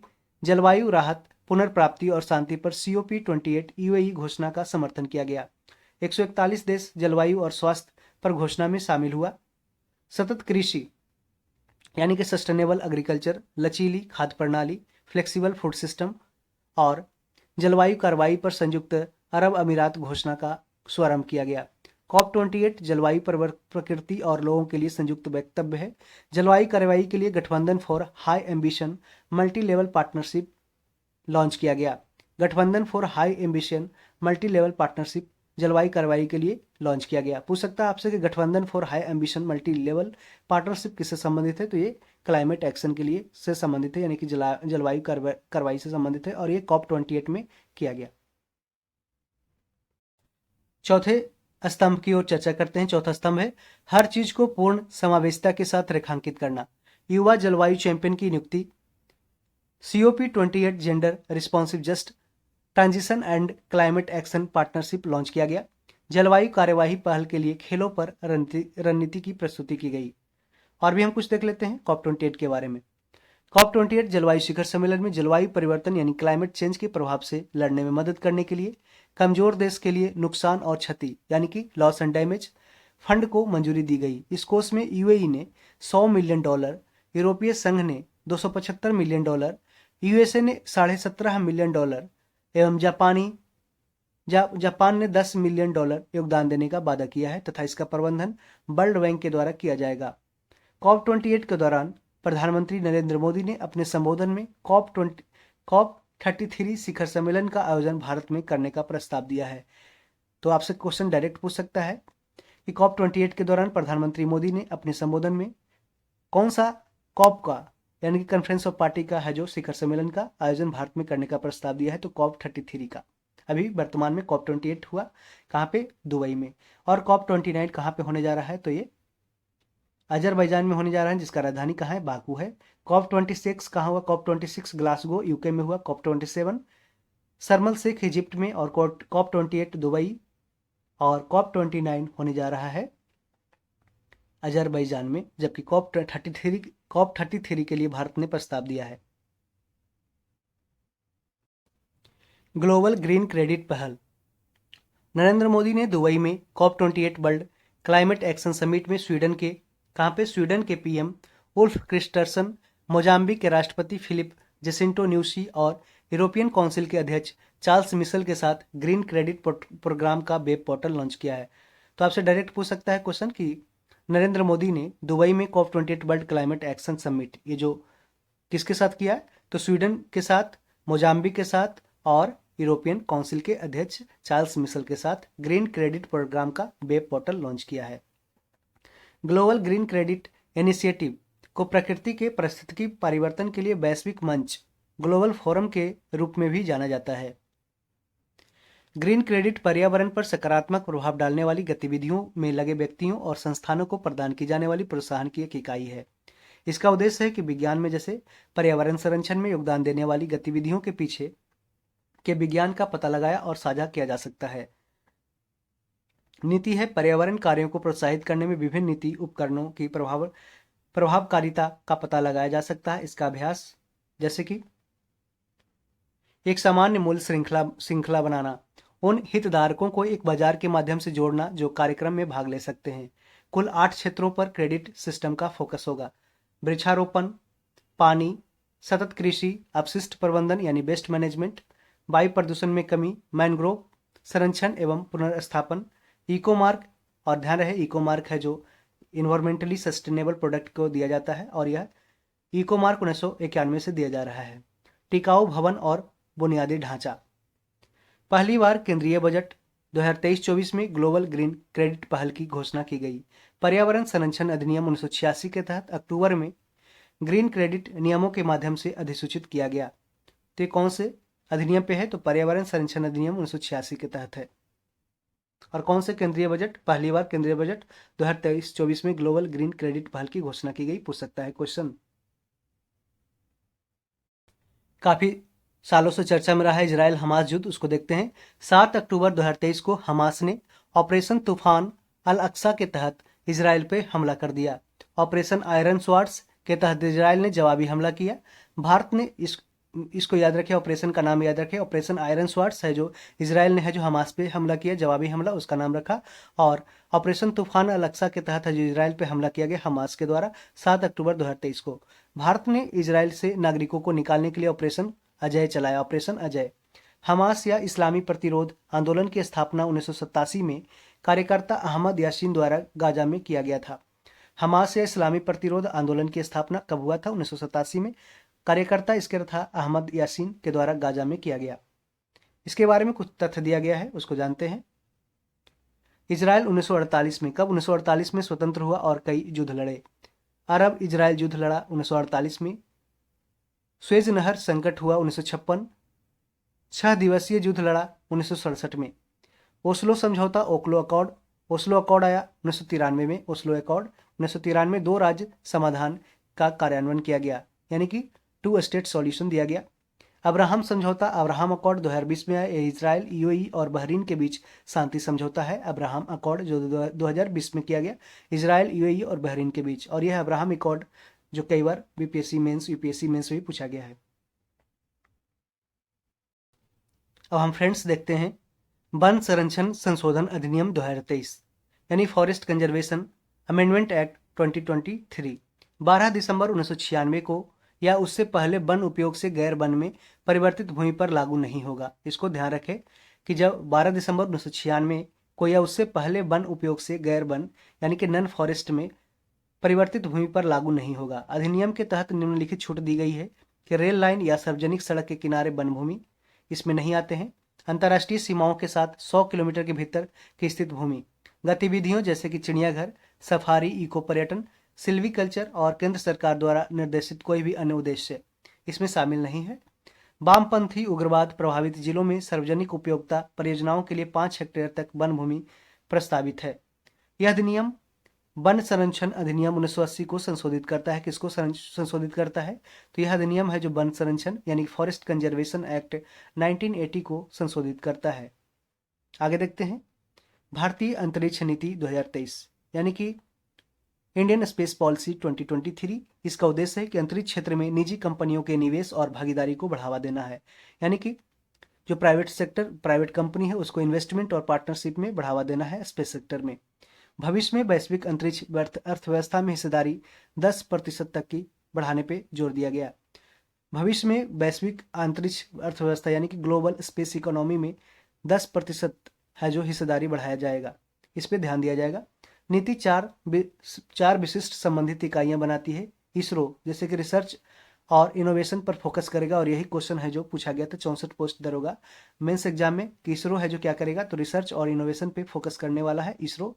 इन स्पेस करेगा भारतीय राष्ट्रीय अंतरिक्ष संवर्धन और प्राधिकरण केंद्र करेगा सभी अंतरिक्ष गतिविधियों के प्राधिकरण के लिए एकल खिड़की एजेंसी के रूप में यानी सिंगल विंडो क्लियरेंस के रूप में कार्य करेगा इन स्पेस। और इसमें शामिल है सभी यह न्यू स्पेस इंडिया लिमिटेड यानी कि NSIL, ये प्रौद्योगिकियों का व्यवसायीकरण करेगा यानी कि कॉमर्शियलाइज करेगा टेक्नोलॉजी का। कौन करेगा? NSIL, new space India limited. अंतरिक्ष विभाग स्पेस डिपार्टमेंट करेगा, नीति को लागू करेगा और सुरक्षित एवं टिकाऊ अंतरिक्ष संचालन के लिए एक रूपरेखा स्थापित करेगा। भारत में निजी तौर पर विकसित पहला रॉकेट वर्ष 2022 में विक्रम एस है, ध्यान रहे। कौन है? विक्रम एस, जिसे मिशन प्रारंभ के तहत लॉन्च किया गया था। और इसे मिशन प्रारंभ के तहत किसके द्वारा? मिशन प्रारंभ के तहत लॉन्च किया गया और इसे स्काई रूट एरोस्पेस के द्वारा विकसित किया गया था। किसके द्वारा? इसे स्काई रूट एरोस्पेस के द्वारा विकसित किया गया विक्रम एस को। और यह भारत में निजी तौर पर विकसित यानी प्राइवेटली है जो सबसे पहला विकसित किया गया रॉकेट है 2022 में विक्रम एस। भारत कनाडा संबंध चर्चा में रहा है। कनाडाई पीएम ने भारत पर खालिस्तानी नेता हरदीप सिंह निज्जर की हत्या में शामिल होने का आरोप लगाया। 5 आइज इंटेलिजेंस अलायंस कौन कौन है? USA, यूके है, ऑस्ट्रेलिया, कनाडा और न्यूजीलैंड इसके सदस्य है, भारत इसमें शामिल नहीं है। फाइव आइज इंटेलिजेंस अलायंस के समूह के ग्रुप कौन है? ग्रुप के सदस्य है यूएस है, यूके है, ऑस्ट्रेलिया, कनाडा और न्यूजीलैंड है, भारत नहीं है। इसके द्वारा साझा की गई खुफिया जानकारी पर यह आरोप लगाया गया है। वित्त वर्ष 2022-23 में $8.16 बिलियन में कनाडा है जो भारत का 35वां सबसे बड़ा व्यापारिक भागीदार था। 2022-23 में कनाडा भारत का 35वां सबसे बड़ा ट्रेड पार्टनर था और अब सबसे बड़ा ट्रेड पार्टनर कौन है? अमेरिका है भारत का। कनाडा भारत में 18वां सबसे बड़ा विदेशी निवेशक है, यानी कि फॉरेन इन्वेस्टर भी है। इसके पृष्ठभूमि बैकग्राउंड देखते हैं। भारत कनाडा राजनयिक संबंध कब से स्टार्ट है? तो 1947 में ही अस्तित्व में आया था। 1985 में कनाडा की राजधानी टोरंटो से लंदन जा रही एयर इंडिया की उड़ान संख्या 182 पर सिख अलगाववादियों जो कनाडा में स्थित है इसने बम विस्फोट किया जिसमें 329 लोग मारे गए। 2010 में असन्य परमाणु समझौता और 2015 में रणनीतिक साझेदारी पर हस्ताक्षर किया गया। 2010 में असन्य परमाणु समझौता और 2015 में रणनीतिक साझेदारी पर हस्ताक्षर किया गया। जाति आधारित गणना यानी कि कास्ट सेंसस सर्वे। बिहार सरकार ने 2 अक्टूबर 2023 को गांधी जी जयंती पे जाति आधारित गणना रिपोर्ट जारी किया। इस गणना के अनुसार बिहार की जनसंख्या है जो 13.07 करोड़ दर्ज की गई। सर्वेक्षण के अनुसार अत्यंत पिछड़ा वर्ग एबीसी की संख्या 36.01%, पिछड़ा वर्ग यानी बीसी बैकवर्ड क्लासेस 27.12%, अनुसूचित जाति 19.65% और अनुसूचित जनजाति यानी कि एसटी 1.68% और सामान्य वर्ग 15.52% इसकी जनसंख्या है। इस सर्वेक्षण के आधार पर बिहार सरकार ने राज्य सरकार की नौकरियों और शैक्षणिक संस्थानों में वंचित जातियों के लिए कोटा 50 से बढ़ाकर 65% कर दिया है, जिससे राज्य में कुल आरक्षण हो गया है 75%। बिहार सरकार ने कहा है कि यह पूर्ण पैमाने पर जनगणना नहीं बल्कि एक सामाजिक सर्वेक्षण की गई है। अनुच्छेद 246 के तहत जनगणना एक संघ का विषय है। आपसे डायरेक्ट पूछ सकता है क्वेश्चन कि जनगणना किसका विषय है, तो ये यूनियन सब्जेक्ट है, यानी कि सेंटर का सब्जेक्ट है, यूनियन लिस्ट में आता है। शेड्यूल 7 में दिया गया है। यूनियन लिस्ट, स्टेट लिस्ट और कंकरेंट लिस्ट। कंकरेंट लिस्ट कहाँ से लिया गया है, तो ये ऑस्ट्रेलिया से लिया गया है। और यूनियन लिस्ट में टोटल 100 विषय आते हैं, राज्य सूची में आते हैं 61 और कंकरेंट लिस्ट में आता है 52। यूनियन लिस्ट पे केंद्र सरकार कानून बनाती है, स्टेट लिस्ट पे राज्य सरकार का कानून बनाने का अधिकार है और केंद्र, ये जो कंकरेंट लिस्ट है समवर्ती सूची, उस पर केंद्र और राज्य दोनों बना सकता है, लेकिन कुछ विशेष परिस्थितियों में तीनों में सबसे ऊपर कानून बनाने का अधिकार दिया गया है, तो केंद्र सरकार का। पृष्ठभूमि देखते हैं। आखिरी बार एसईसी के रूप में जाति जनगणना है जो 1931 में, कब? 1980 के रूप में जाति जनगणना 1931 में आयोजित की गई थी। आज़ादी के बाद 2011 में सामाजिक आर्थिक जाति जनगणना यानी कि सोशल इकोनॉमिक कास्ट सेंसस हुई थी, लेकिन जातिगत आंकड़े जारी नहीं किए गए थे। दूसरा, पिछड़ा वर्ग आयोग, मंडल आयोग 1979 में गठित हुआ, 1980 में प्रतिवेदन समर्पित किया तथा 1990 में इसे लागू किया गया। इसने अनुमान लगाया कि ओबीसी आबादी है जो भारत में कितना है, 52% है। कितना? 52%। डीप ओशन मिशन पृथ्वी विज्ञान मंत्रालय यानी कि मिनिस्ट्री ऑफ अर्थ साइंसेज की एक महत्वाकांक्षी पहल है। 5 वर्ष की अवधि के लिए अनुमानित लागत इसमें 4,077 करोड़ रुपए लगने की अनुमानित है। इसका उद्देश्य है कि हिंद महासागर से पॉलीमेटेलिक नोड्यूल यानी कि पीएमएन निकालना है। पॉलीमेटेलिक नोड्यूल मानवयुक्त पनडुब्बी वाहन मत्स्य 6000 में 3 व्यक्तियों को समुद्र में 6000 मीटर की गहराई तक भेजेगा, यानी कि 6 किलोमीटर के गहराई तक भेजेगा मत्स्य 6000। इसमें 3 व्यक्ति जाएगा समुद्र के अंदर, या मानवयुक्त पनडुब्बी वाहन रहेगा मत्स्य 6000। मत्स्य मतलब मछली होता है, 6000 मतलब 6000 मीटर नीचे जाना है। गहरे समुद्र में वनस्पतियों और जीवों की जैव पर्यवेक्षण करेगा। अपतटीय महासागर थर्मल ऊर्जा रूपांतरण के लिए इंजीनियरिंग डिजाइन करेगा। महासागर जलवायु परिवर्तन सलाहकार सेवाओं का विकास करना इसका मुख्य उद्देश्य रहेगा। भारत की पहली राष्ट्रीय सुरक्षा रणनीति देश की सुरक्षा उद्देश्यों और इन्हें प्राप्त करने के लिए अपनाए जाने वाले तरीकों की रूपरेखा का रणनीति हुआ है। इसमें हुड्डा समिति की सिफारिश पे ये भारत की पहली राष्ट्रीय सुरक्षा रणनीति तैयार की गई, हुड्डा समिति की सिफारिश पे। इसका उद्देश्य है कि सैन्य, आर्थिक और कूटनीतिक मामलों के माध्यम से राष्ट्र के हितों और सुरक्षा की रक्षा करना। पाकिस्तानी राष्ट्रीय सुरक्षा नीति से 26 का मुकाबला करेगा। जो पाकिस्तानी राष्ट्रीय सुरक्षा लाया गया 2022 से 26 तक, उसका मुकाबला ये करेगा। इनोवेशन और टेक्नोलॉजी के लिए विभाग स्थापित किए जाएंगे। इनोवेशन और टेक्नोलॉजी के लिए नए विभाग की स्थापना की जाएगी। साइबर सुरक्षा यानी साइबर सिक्योरिटी के लिए अलग से बजट का प्रावधान किया जाएगा। महत्वपूर्ण और उभरती प्रौद्योगिकियों पर ध्यान केंद्रित करेगा। अब देखते हैं नारी शक्ति अधिनियम 2023 पूछा जाने वाला क्वेश्चन है। यह 106वां संवैधानिक संशोधन अधिनियम 2023 है। कौन सा है? 106 नंबर का है। विधेयक के उद्देश्य कई बार पूछा जाएगा क्वेश्चन, ये आप अंदाजा नहीं लगा सकते। विधेयक के उद्देश्य है यह लोकसभा, राज्य विधानसभाओं और दिल्ली विधानसभा में महिलाओं के लिए 33% सीट है जो आरक्षित किया गया। यह मौजूदा एससी और एसटी आरक्षण के भीतर महिलाओं के लिए 1/3 सीटें भी आरक्षित करता है। सीटें चक्र अनुक्रम आधार पर आरक्षित की जाएगी। आरक्षण 15 वर्षों के लिए प्रदान किया जाएगा। इसके बाद इसको ध्यान रखिएगा, हर एक पॉइंट को। आरक्षण कितने वर्षों के लिए? 15 वर्षों के लिए प्रदान किया जाएगा। इसके बाद संसद द्वारा निर्मित विधि के माध्यम से इसे जारी रखा जा सकता है। अनुच्छेद 330A और 332A को जोड़ा गया है। किसको जोड़ा गया है? 330A और 332A को। अनुच्छेद 170, 3 और 82 में संशोधन किया जाएगा परिसीमन के लिए, यानी कि डीलिमिटेशन के लिए। अनुच्छेद 170, 3 और 82 में संशोधन किया जाएगा परिसीमन के लिए। लोकसभा में सिर्फ 2 AIMIM सांसदों ने इसका विरोध किया था। किसने? सिर्फ 2। यह जो ओवैसी की पार्टी थी। 454 सांसदों ने इसका समर्थन किया और राज्यसभा में सर्वसम्मति से इसको पास कर दिया गया। G20 दिल्ली घोषणा। अभी G20 का जो अध्यक्षता किया भारत ने। आदर्श वाक्य था इसका वसुधैव कुटुंबकम, एक पृथ्वी, एक परिवार, एक भविष्य, one earth, one family, one future. आदर्श वाक्य था वसुधैव कुटुंबकम। रूस यूक्रेन युद्ध पर कहा गया कि सभी राज्यों को संयुक्त राष्ट्र चार्टर के अनुरूप कार्य करना चाहिए। क्रिप्टो एसेट्स नियामक ढांचे के लिए संयुक्त रोडमैप तैयार किया गया। महिला सशक्तिकरण पर कार्य समूह का निर्माण। महिला सशक्तिकरण यानी विमेन एम्पावरमेंट पर कार्य समूह का निर्माण। ग्लोबल डिजिटल पब्लिक इंफ्रास्ट्रक्चर की स्थापना। ग्लोबल डिजिटल पब्लिक इंफ्रास्ट्रक्चर की स्थापना की गई G20 दिल्ली घोषणा के अनुसार। 2030 तक 3 गुना नवीकरणीय ऊर्जा क्षमता को बढ़ाना है। 2030 तक G20 में पहली बार UNGA 75 एक UNSC सुधार पर समझौता किया गया। G20 में पहली बार United Nation General Assembly 75/1 United Nation Security Council सुधार पर समझौता किया गया। अफ्रीकी संघ इसमें सम्मिलित हुआ। अफ्रीकन यूनियन G20 में शामिल हुआ। वैश्विक जैव ईंधन गठबंधन यानी कि ग्लोबल बायोफ्यूल अलायंस बनाया गया। ग्लोबल बायोफ्यूल अलायंस ISA के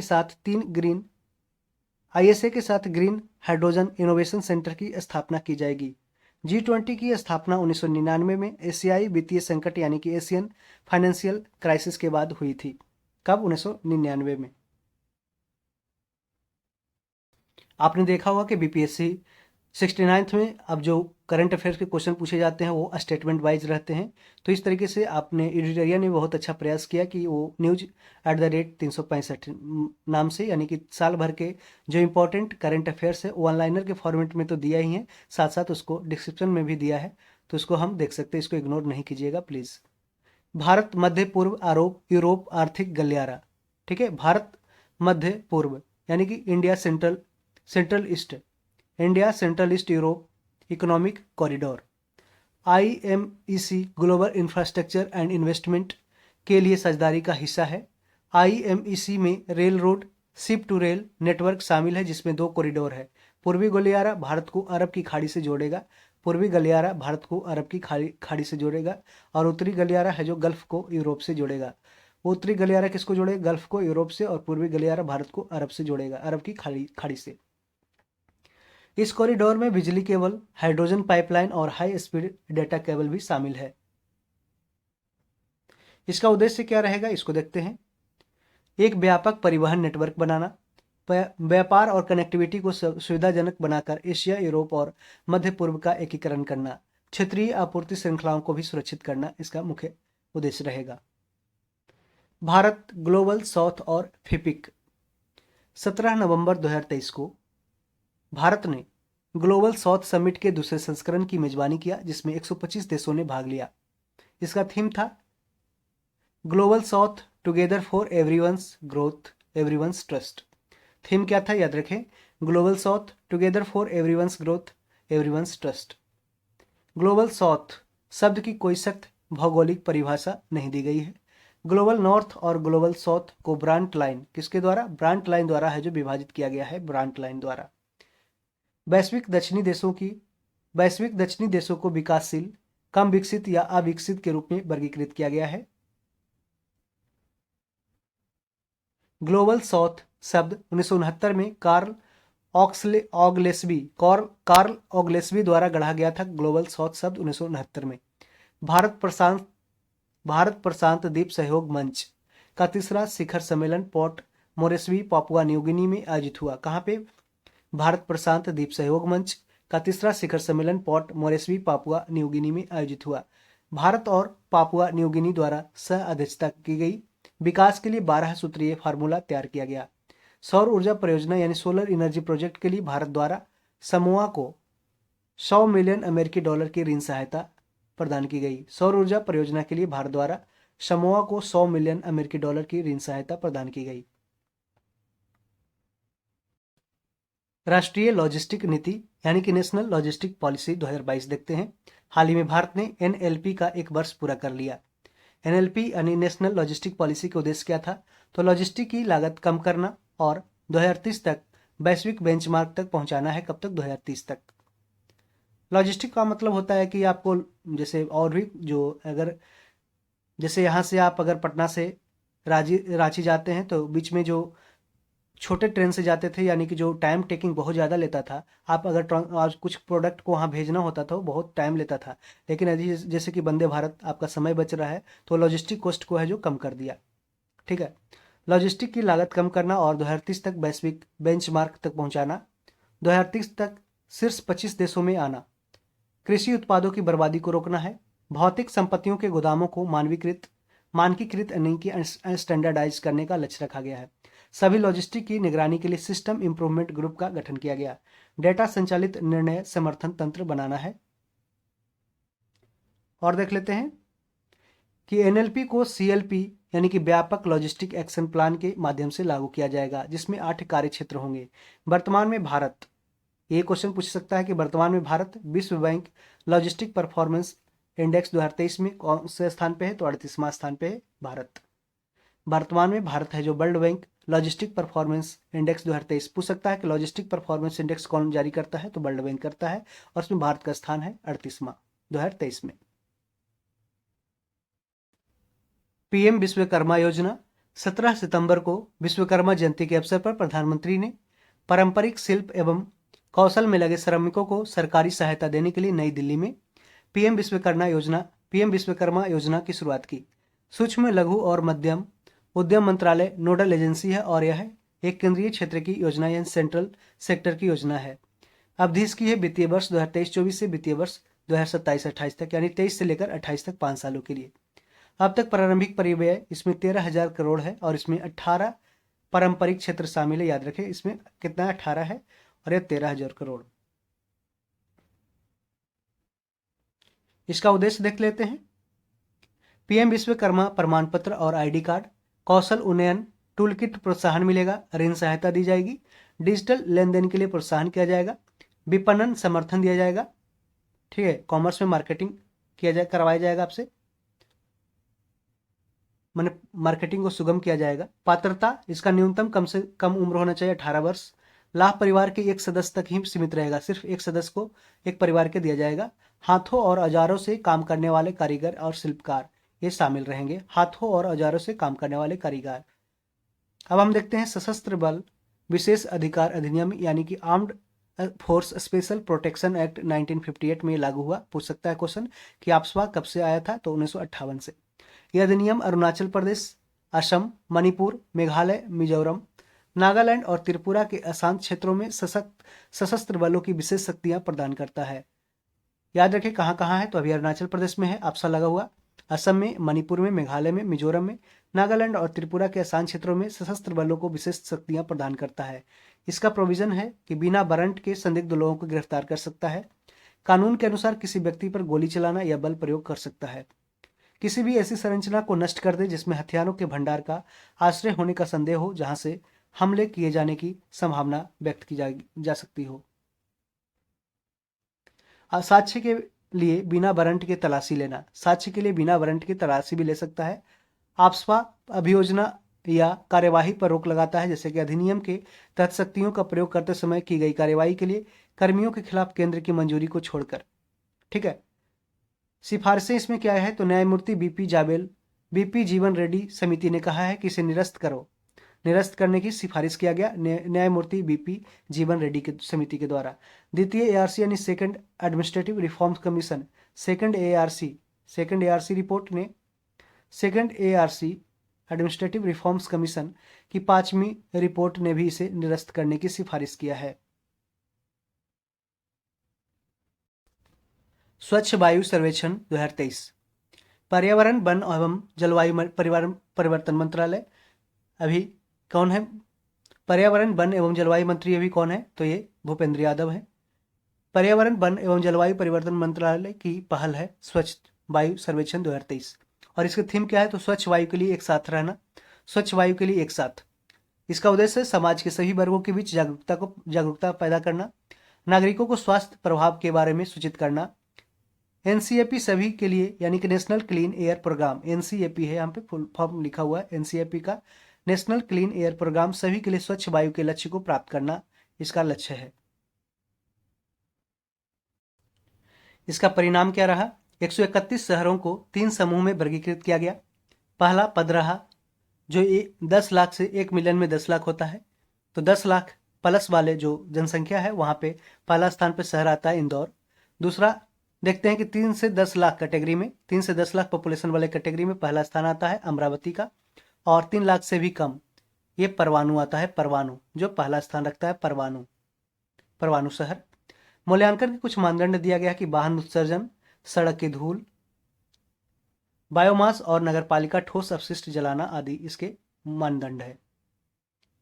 डिजिटल व्यक्तिगत डेटा संरक्षण अधिनियम 2023 यानी कि digital personal data protection act, digital personal data protection act 2023। इसकी मुख्य बातें क्या है? तो भारत में वस्तुओं या सेवाओं की पेशकश करते समय भारत के भीतर और भारत के बाहर भी डिजिटल व्यक्तिगत डेटा के प्रसंस्करण लागू होगा। भारतीय डेटा संरक्षण बोर्ड की स्थापना की जाएगी। व्यक्तिगत डेटा को व्यक्तिगत सहमति पर केवल वैध उद्देश्य के लिए संसाधित किया जा सकता है, लेकिन वैध उपयोग के लिए छूट दी गई है। अधिनियम व्यक्तियों को जानकारी प्राप्त करने, सुधार और मिटाने और शिकायत निवारण का अधिकार सहित कुछ अधिकार भी प्रदान करता है। डेटा सुरक्षा के लिए 7 सिद्धांतों की रूपरेखा इसमें दी गई है। इस पे कमेंट दिया गया है KS. Puttaswamy case 2017। Supreme court ने निजता को मौलिक अधिकार माना।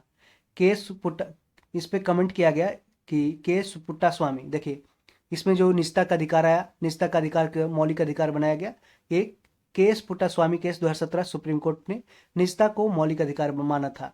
न्यायमूर्ति श्री कृष्ण समिति ने इस अधिनियम का प्रारंभिक मसौदा प्रस्तावित किया था। ठीक है, विभिन्न कानूनों में सुधार किया गया। भारतीय न्याय संहिता 2023 यानी कि इंडियन पेनल कोड 2023 में सुधार किया गया। देखिए भारतीय दंड संहिता इंडियन पेनल कोड 1860 के स्थान पे अब भारतीय न्याय संहिता 2023 काम करेगी। राजद्रोह, आतंकवाद और संगठित अपराध की नई परिभाषा इसमें दी गई। मॉब लिंचिंग के लिए अलग से दंड निर्देशित किया करता है। 18 साल से कम उम्र की महिलाओं से सामूहिक बलात्कार के लिए मौत की सजा दी गई है। इससे पहले यह उम्र 12 वर्ष था, अब 18 साल से कम उम्र की महिलाओं से सामूहिक बलात्कार के लिए मौत की सजा दी जाएगी। शादी के झूठे वादों पर यौन संबंध बनाने पर दंड का प्रावधान भी दिया गया है। भारतीय नागरिक सुरक्षा संहिता 2023 दंड प्रक्रिया संहिता सीआरपीसी 1973 का यह स्थान लेगा। भारतीय नागरिक सुरक्षा संहिता 2023 कम से कम 7 साल की सजा के लिए फोरेंसिक जांच अनिवार्य होगी। फोरेंसिक जांच तभी होगी जब उसे कम से कम 7 साल की सजा दी गई हो। विभिन्न कोर्ट के द्वारा विभिन्न प्रक्रियाओं के लिए समय सीमा तय करना। घोषित अपराधी की अनुपस्थिति में मुकदमे का संचालन और निर्णय की घोषणा। घोषित अपराधी की अनुपस्थिति में मुकदमे का संचालन और निर्णय की घोषणा हो सकेगी। सभी परीक्षण, पूछताछ और कार्यवाही इलेक्ट्रॉनिक मोड में आयोजित की जा सकती है। कम से कम एक सब इंस्पेक्टर के अनुरोध पर आरोपी की मेडिकल जांच संभव है। सीआरपीसी पहली बार 1882 में कब? सीआरपीसी पहली बार 1882 में अधिनियमित हुआ। बाद में 1898, 1923, 1955 और सीआरपीसी 1973 में संशोधित किया गया। अब जानते हैं भारतीय साक्ष्य विधेयक 2023। भारतीय साक्ष्य अधिनियम 1872 का यह स्थान लेगा। भारतीय साक्ष्य विधेयक 2023। इलेक्ट्रॉनिक या डिजिटल रिकॉर्ड या का कानूनी प्रभाव कागजी रिकॉर्ड के समान ही होगा। इलेक्ट्रॉनिक या डिजिटल रिकॉर्ड का कानूनी प्रभाव कागजी रिकॉर्ड के समान ही होगा। इलेक्ट्रॉनिक रूप से दी गई किसी भी जानकारी को मौखिक साक्ष्य माना जाएगा। एक ही अपराध के लिए एक से अधिक व्यक्तियों पर मुकदमा चलाया जाएगा। देखिए, एक ही अपराध के लिए एक से अधिक व्यक्तियों पर मुकदमा चलाया जाएगा। डीएनए साक्ष्य की स्वीकार्यता के लिए विशेष प्रावधान दिया गया है कि डीएनए उसे लिया जाएगा कि नहीं। मुख्य चुनाव आयुक्त, चीफ इलेक्शन कमिश्नर और अन्य चुनाव आयुक्त ईसी, इलेक्शन कमिश्नर की नियुक्ति, सेवा की शर्तें और कार्यालय की अवधि विधेयक 2023 लाया गया। प्रावधान दिया गया चुनाव आयुक्तों की सेवा की शर्तें और व्यवसाय का संचालन अधिनियम 1991 की जगह लेगा। सीईसी यानी कि चीफ इलेक्शन कमिश्नर और इलेक्शन कमिश्नर की नियुक्ति चयन समिति, जिसमें प्रधानमंत्री होंगे, लोकसभा में विपक्ष के नेता और प्रधानमंत्री द्वारा नामित एक केंद्रीय कैबिनेट मंत्री इसमें शामिल होंगे। इसकी सिफारिश पर राष्ट्रपति द्वारा की जाएगी सीसी का नियुक्ति। कैबिनेट सचिव की अध्यक्षता वाली एक खोज समिति होगी। चयन समिति को, ठीक है, देखते हैं। कैबिनेट सचिव की अध्यक्षता वाली एक खोज समिति, सर्च कमेटी रहेगी, जो चयन समिति को नामों का एक पैनल प्रस्तावित करेगी। सीईसी और ईसी का वेतन और सेवा शर्तें कैबिनेट सचिव के बराबर होगी। पहले यह सुप्रीम कोर्ट के न्यायाधीश के बराबर थी, अब कैबिनेट सेक्रेटरी के बराबर हो जाएगी।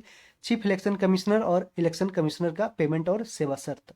इससे पहले अनूप बर्नवाल बनाम यूनियन ऑफ इंडिया केस में, अनूप बर्नवाल बनाम यूनियन ऑफ इंडिया मामले में सुप्रीम कोर्ट ने घोषणा किया था कि राष्ट्रपति ईसी और सीसी की नियुक्ति सलाह समिति के परामर्श के तहत करेंगे, जिसमें प्रधानमंत्री, लोकसभा में विपक्ष के नेता और भारत के मुख्य न्यायाधीश शामिल रहेंगे। लेकिन इस बार भारत के मुख्य न्यायाधीश को यहाँ से शामिल नहीं किया गया है। इसमें शामिल कौन कौन है पूछ सकता है क्वेश्चन। प्रधानमंत्री, लोकसभा में विपक्ष के नेता और प्रधानमंत्री, तीन ही लोग शामिल है। कितने हैं? 3 लोग। और इसके जो सर्च कमेटी की अध्यक्षता कौन करेगा? कैबिनेट सचिव करेगा, कैबिनेट सचिव। कंपनी की श्रेणियां देखते हैं। कंपनी की 3 अलग अलग श्रेणियां हैं केंद्रीय सार्वजनिक क्षेत्र उद्यम में, जैसे कि महारत्न है, नवरत्न है और मिनी रत्न है। 13 महारत्न कंपनियां हैं और 13वां महारत्न कंपनियां कौन सी बनी है? तो ऑयल इंडिया लिमिटेड ऑयल बनी है, ऑयल। इसको याद रखें, ऑयल है जो 13वां है। नवंबर 2023 तक भारत में 16 नवरत्न कंपनियां हैं और 16वीं नवरत्न कंपनी कौन सी है? रिट्स लिमिटेड, RITS लिमिटेड है। रिट्स लिमिटेड ये नवरत्न कंपनी, इसको याद रखें, रिट्स है नवरत्न। जबकि कोल इंडिया ऑयल क्या है? ऑयल है जो ऑयल इंडिया लिमिटेड है, जो 13वां महारत्न बना है। और टोटल 16 नवरत्न है, 13 महारत्न है। महारत्न के मानदंड क्या होते हैं उसको देखते हैं। नवरत्न का इसे दर्जा प्राप्त होना चाहिए, भारतीय स्टॉक एक्सचेंज पर सूचीबद्ध होना चाहिए, ठीक है, इंडियन स्टॉक एक्सचेंज पर सूचीबद्ध हो। 3 साल का औसत जो सालाना टर्नओवर है 25,000 करोड़ रुपया होना चाहिए। कितना? 25,000 करोड़ का 3 साल का औसत सालाना टर्नओवर होना चाहिए। 3 साल के लिए औसत वार्षिक नेटवर्थ जो निवेश मूल्य में 15,000 करोड़ रुपया होना चाहिए।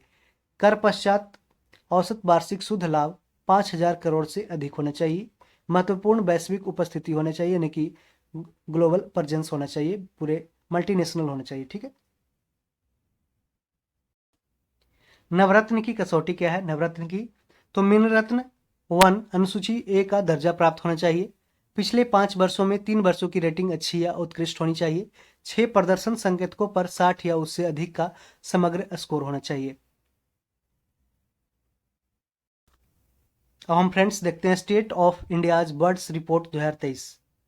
आगे बढ़ने से आपको एक मेरा छोटा सा काम करना है कि यदि आप चैनल पर सब्सक्राइब नहीं किए हैं तो चैनल को जल्द से जल्द सब्सक्राइब कर लें, ताकि ऐसे करंट अफेयर्स का वीडियो आपके सामने आते रहे। और इसके पहले हमने हिस्ट्री का मॉडर्न, एंशिएंट और मेडाइवल तीनों पार्ट हमने कवर कर लिया है, जिसका लिंक डिस्क्रिप्शन में दिया रहेगा, आप उसे जाकर देख सकते हैं। एक बार चेकआउट कर ले, आपको प्रीवियस ईयर क्वेश्चंस जो यूपीपीसीएस से लेकर यूपी के स्पेशल एग्जाम के लिए, सारे एग्जाम के लिए दिया गया है और ये अलग जो भी वनडे एग्जाम होने वाले हैं उससे भी क्वेश्चन इसे पूछा जा सकता है, तो इसको भी देख सकते हैं आप।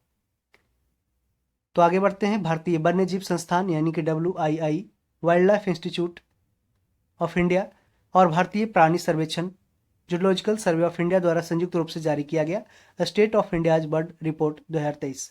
रिपोर्ट की मुख्य निष्कर्ष क्या है? तो पक्षी प्रजातियों की समृद्धि कम हो गई है। पक्षी प्रजातियों की समृद्धि क्या होगी? कम हो गई है। लंबी दूरी के प्रवासियों में 50% से अधिक की गिरावट दर्ज की गई। लुप्त प्राय कौन सा है? तो इंडियन स्कीमर और black bellied turn. Indian skimmer, black bellied turn ये लुप्त प्राय हो गए। गंभीर रूप से लुप्त प्राय क्या है? तो great Indian bustard, Bengal florican और Baer pochard. Baer pochard, Bengal florican और ग्रेट इंडियन बस्टर्ड ये गंभीर रूप से लुप्त प्राय है, यानी कि क्रिटिकली इंडेंजर्ड है। यहाँ पे लुप्त प्राय मतलब इंडेंजर्ड क्या है? इंडेंजर में आता है Indian skimmer, black bellied tern और critically endangered great India bustard, Bengal florican और बेयर पोचार्ड। भारतीय मोर, एशियाई कोयल, रॉक कबूतर आदि प्रजातियां की संख्या है जो बढ़ी है। भारतीय मोर, एशियाई कोयल, रॉक कबूतर आदि प्रजातियां बढ़ी है। अब देखते हैं अनुसंधान राष्ट्रीय रिसर्च फाउंडेशन अधिनियम 2023। यह साइंस एंड टेक्नोलॉजी मिनिस्ट्री के द्वारा है जो अंतर्गत किया गया अनुसंधान राष्ट्रीय रिसर्च फाउंडेशन अधिनियम 2023। यह विज्ञान और इंजीनियरिंग अनुसंधान बोर्ड अधिनियम 2008 को निरस्त कर देगा। अनुसंधान national research foundation NRF national research foundation की स्थापना की जाएगी। अनुसंधान नेशनल रिसर्च फाउंडेशन की स्थापना की जाएगी। NRAF में प्रधानमंत्री की अध्यक्षता में गवर्निंग बोर्ड है। किसकी अध्यक्षता में? तो प्रधानमंत्री की अध्यक्षता में गवर्निंग बोर्ड होगा। कार्यकारी परिषद यानी कि एग्जीक्यूटिव काउंसिल की अध्यक्षता प्रधान वैज्ञानिक सलाहकार करेंगे और यह निकाय कार्यान्वयन का कार्य करेगा। NRAF के कार्य क्या है उसको देखते हैं।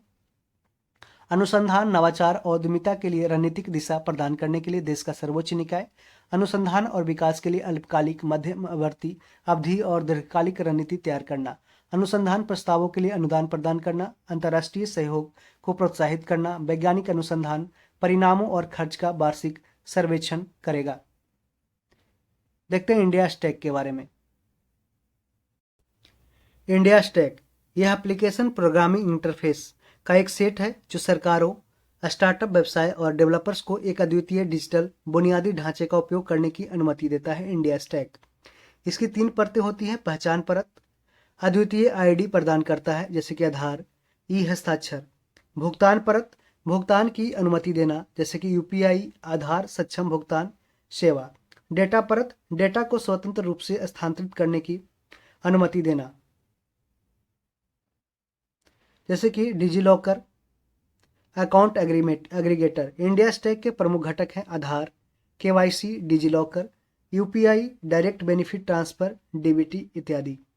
ऐसे इस तरीके से क्वेश्चन है जो आपको स्टेटमेंट वाइज पूछ सकता है, इसलिए इसको ध्यान से पढ़िएगा।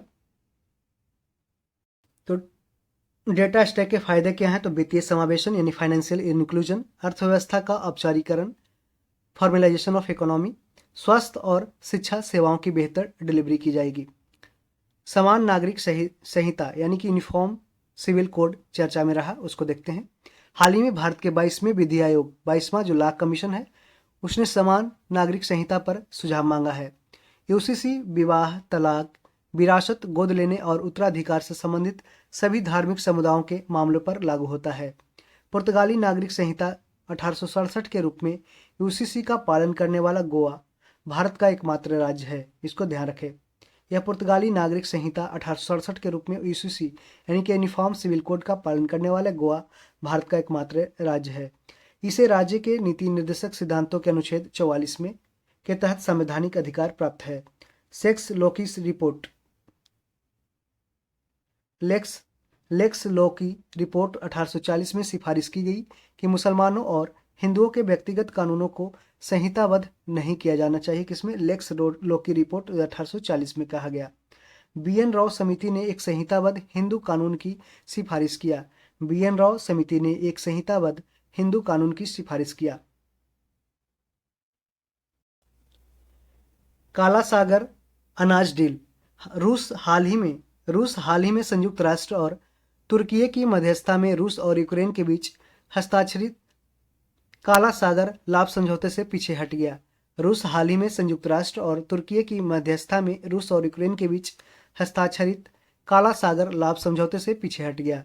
यह पहल काला सागर, ओडेसा, चोर्नोमोर्स्क, यूजनी पिवेडनी में 3 प्रमुख यूक्रेनी बंदरगाहों से वाणिज्यिक भोजन और उर्वरकों की अनुमति देती है।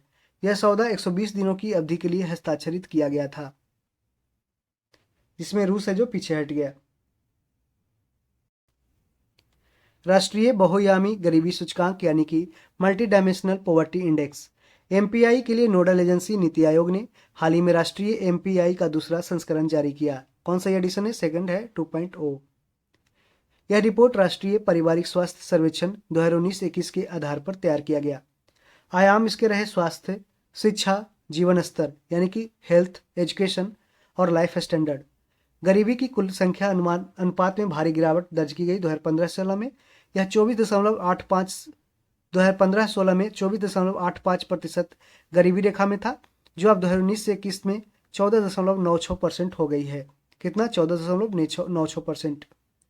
रिपोर्ट की मुख्य बातें हैं 2015-16 और 2019-21 के बीच 13.5 करोड़ लोग बहुआयामी गरीबी से बाहर निकला। कितना? 13.5 करोड़ लोग। 2015-16 और 2019-21 के बीच 13.5 करोड़ लोग बहुआयामी गरीबी से बाहर निकले। ग्रामीण क्षेत्रों में गरीबी में 32.59% से 19.28% की गिरावट दर्ज की गई। यानी कि गरीब है जो गरीबी रेखा से बाहर निकल रहे हैं, अब वो मध्यम क्लास की ओर बढ़ते जा रहे हैं। शहरी क्षेत्रों में गरीबी में 8.65% से 5.27% की गिरावट दर्ज की गई।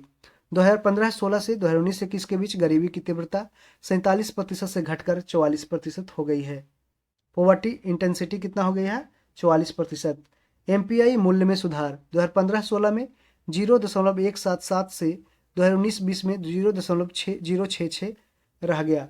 सभी 12 संकेतकों यानी कि 12 इंडिकेटर इसमें है, उल्लेखनीय कमी देखी गई। सारे 12 इंडिकेटर में उल्लेखनीय कमी देखी गई। 12 इंडिकेटर याद रखिएगा।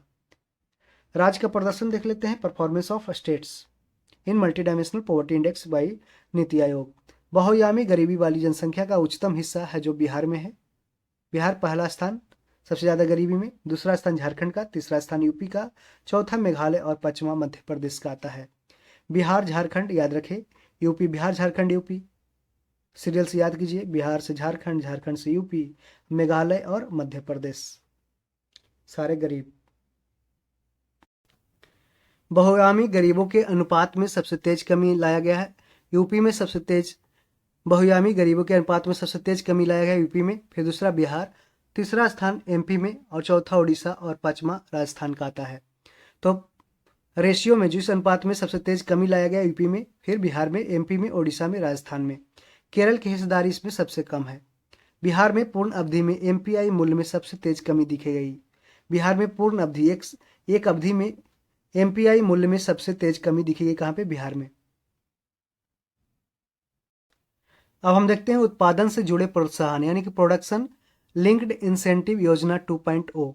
इलेक्ट्रॉनिक्स एवं सूचना प्रौद्योगिकी मंत्रालय यानी कि मिटी के द्वारा है जो अनुमोदित किया गया। पीएलआई का लक्ष्य घरेलू विनिर्माण यानी कि डोमेस्टिक मैन्युफैक्चरिंग को वैश्विक स्तर पर यानी कि ग्लोबल लेवल पे प्रतिस्पर्धित बनाना है, यानी कम्पिटिटिव बनाना है। 14 विनिर्माण क्षेत्र जैसे चिकित्सा उपकरण, खाद्य उत्पाद, कपड़ा उत्पाद आदि में उपलब्ध है। कितने हैं? तो 14 मैन्युफैक्चरिंग सेक्टर जैसे कि चिकित्सा उपकरण, खाद्य उत्पाद, कपड़ा उत्पाद आदि में उपलब्ध है। आईटी हार्डवेयर के लिए पीएलआई 2.0 लॉन्च किया गया। जैसे कि लक्ष्य खंड में शामिल है laptop, tablet, all in one PC, server और भारत में अल्ट्रा स्मॉल फॉर्म फैक्टर विनिर्माण। प्रमुख दिशा निर्देश दिया गया है कि शुद्ध वृद्धिशील बिक्री पर लगभग 5% का प्रोत्साहन दिया जाएगा। सचिवों का अधिकार प्राप्त समूह योजना की निगरानी करेगा। सचिवों का अधिकार प्राप्त समूह योजना को निगरानी करेगा। प्रोत्साहन अवधि इसका है 6 वर्ष। कितना है? 6 वर्ष है।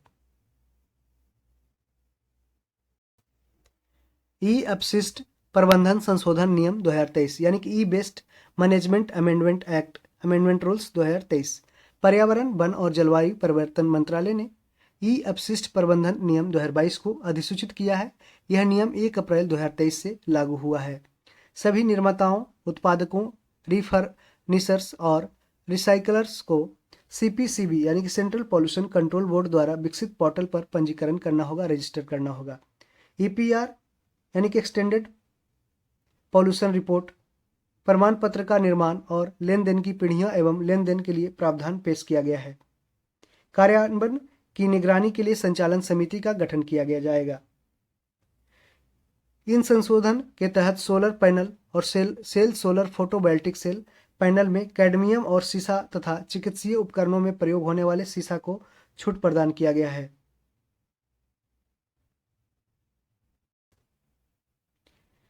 जैविक विविधता संशोधन अधिनियम 2023 बायोडायवर्सिटी अमेंडमेंट एक्ट 2023।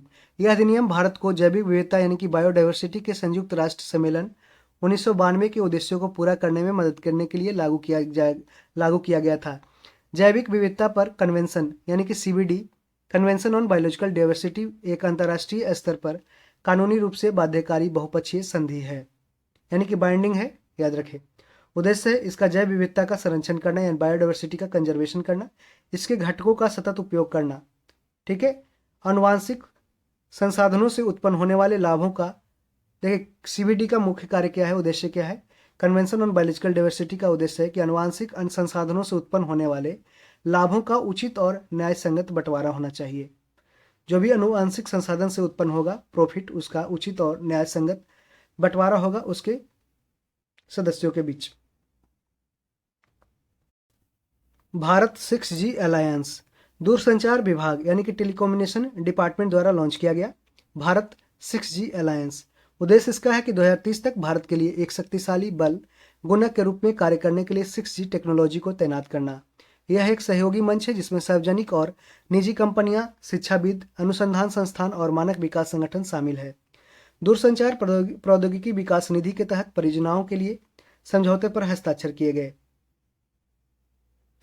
ज़्यादा इंपॉर्टेंट नहीं है, बस 6G के बारे में देख लेते हैं। देखिए डिजिटल कम्युनिकेशन इनोवेशन के तहत स्टार्टअप और MSMEs को स्क्वाल फंड आवंटित किए गए थे, इसको ज़्यादा इंपॉर्टेंट नहीं। 6G के बारे में देखते हैं।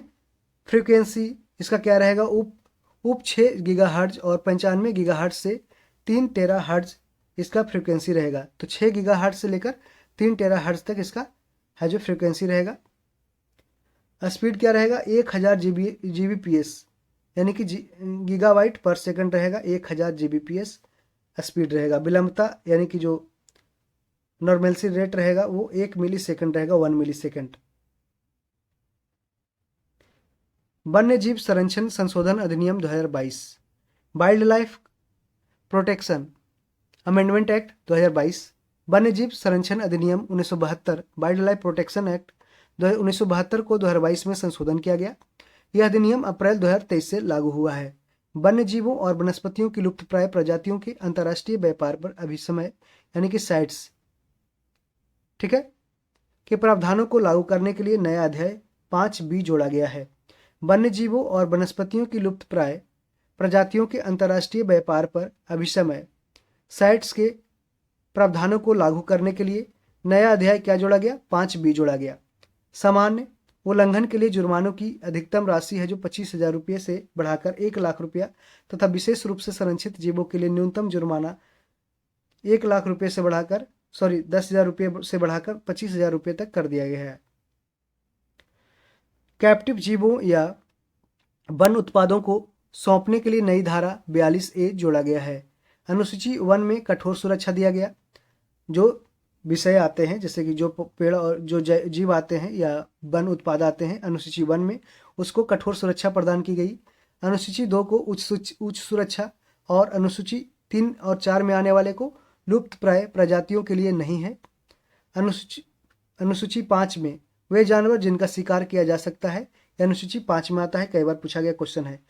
जो वे जानवर जिनका शिकार किया जा सकता है कौन सा सूची में आते हैं, तो जिसमें बीडीसाइड आते हैं जो कीटनाशक होते हैं, ठीक है, कीट होते हैं वैसे कि जो फसल को नुकसान पहुंचाते हैं उसको आप मार सकते हैं। अनुसूची 6 में आता है पौधों की खेती वर्जित, वैसे पौधों की खेती वर्जित जो खेती को नुकसान पहुंचा है, ठीक है, वो अनुसूची 6 में इसको रखा गया है। 2022 में CO2 उत्सर्जन रिपोर्ट देखते हैं। अंतर्राष्ट्रीय ऊर्जा एजेंसी ने इंटरनेशनल एनर्जी एजेंसी ने वर्ष 2022 में कार्बन डाइऑक्साइड उत्सर्जन का रिपोर्ट जारी किया है। CO2 उत्सर्जन में 0.9% या 36.8 गीगाटन से अधिक की नई ऊंचाई पर पहुंच गया। यह रिपोर्ट 2022 में ग्रीन हाउस गैस उत्सर्जन की पूरी तस्वीर प्रस्तुत करती है। स्वच्छ ऊर्जा प्रौद्योगिकी यानी कि क्लीन एनर्जी टेक्नोलॉजी ने अतिरिक्त 550 मिलियन टन कार्बन डाइऑक्साइड उत्सर्जन को रोकने में मदद किया। कितना? 550 मिलियन टन कार्बन डाइऑक्साइड उत्सर्जन करने को रोका है। कौन? क्लीन एनर्जी टेक्नोलॉजी, जो अभी हाल ही के वर्षों में अडॉप्ट किया गया कई देशों के द्वारा। ऑनलाइन गेमिंग ड्राफ्ट नियम। इलेक्ट्रॉनिक्स और सूचना प्रौद्योगिकी मंत्रालय MIT ऑनलाइन गेमिंग की IIT नियम 2021 के तहत लगाएगा।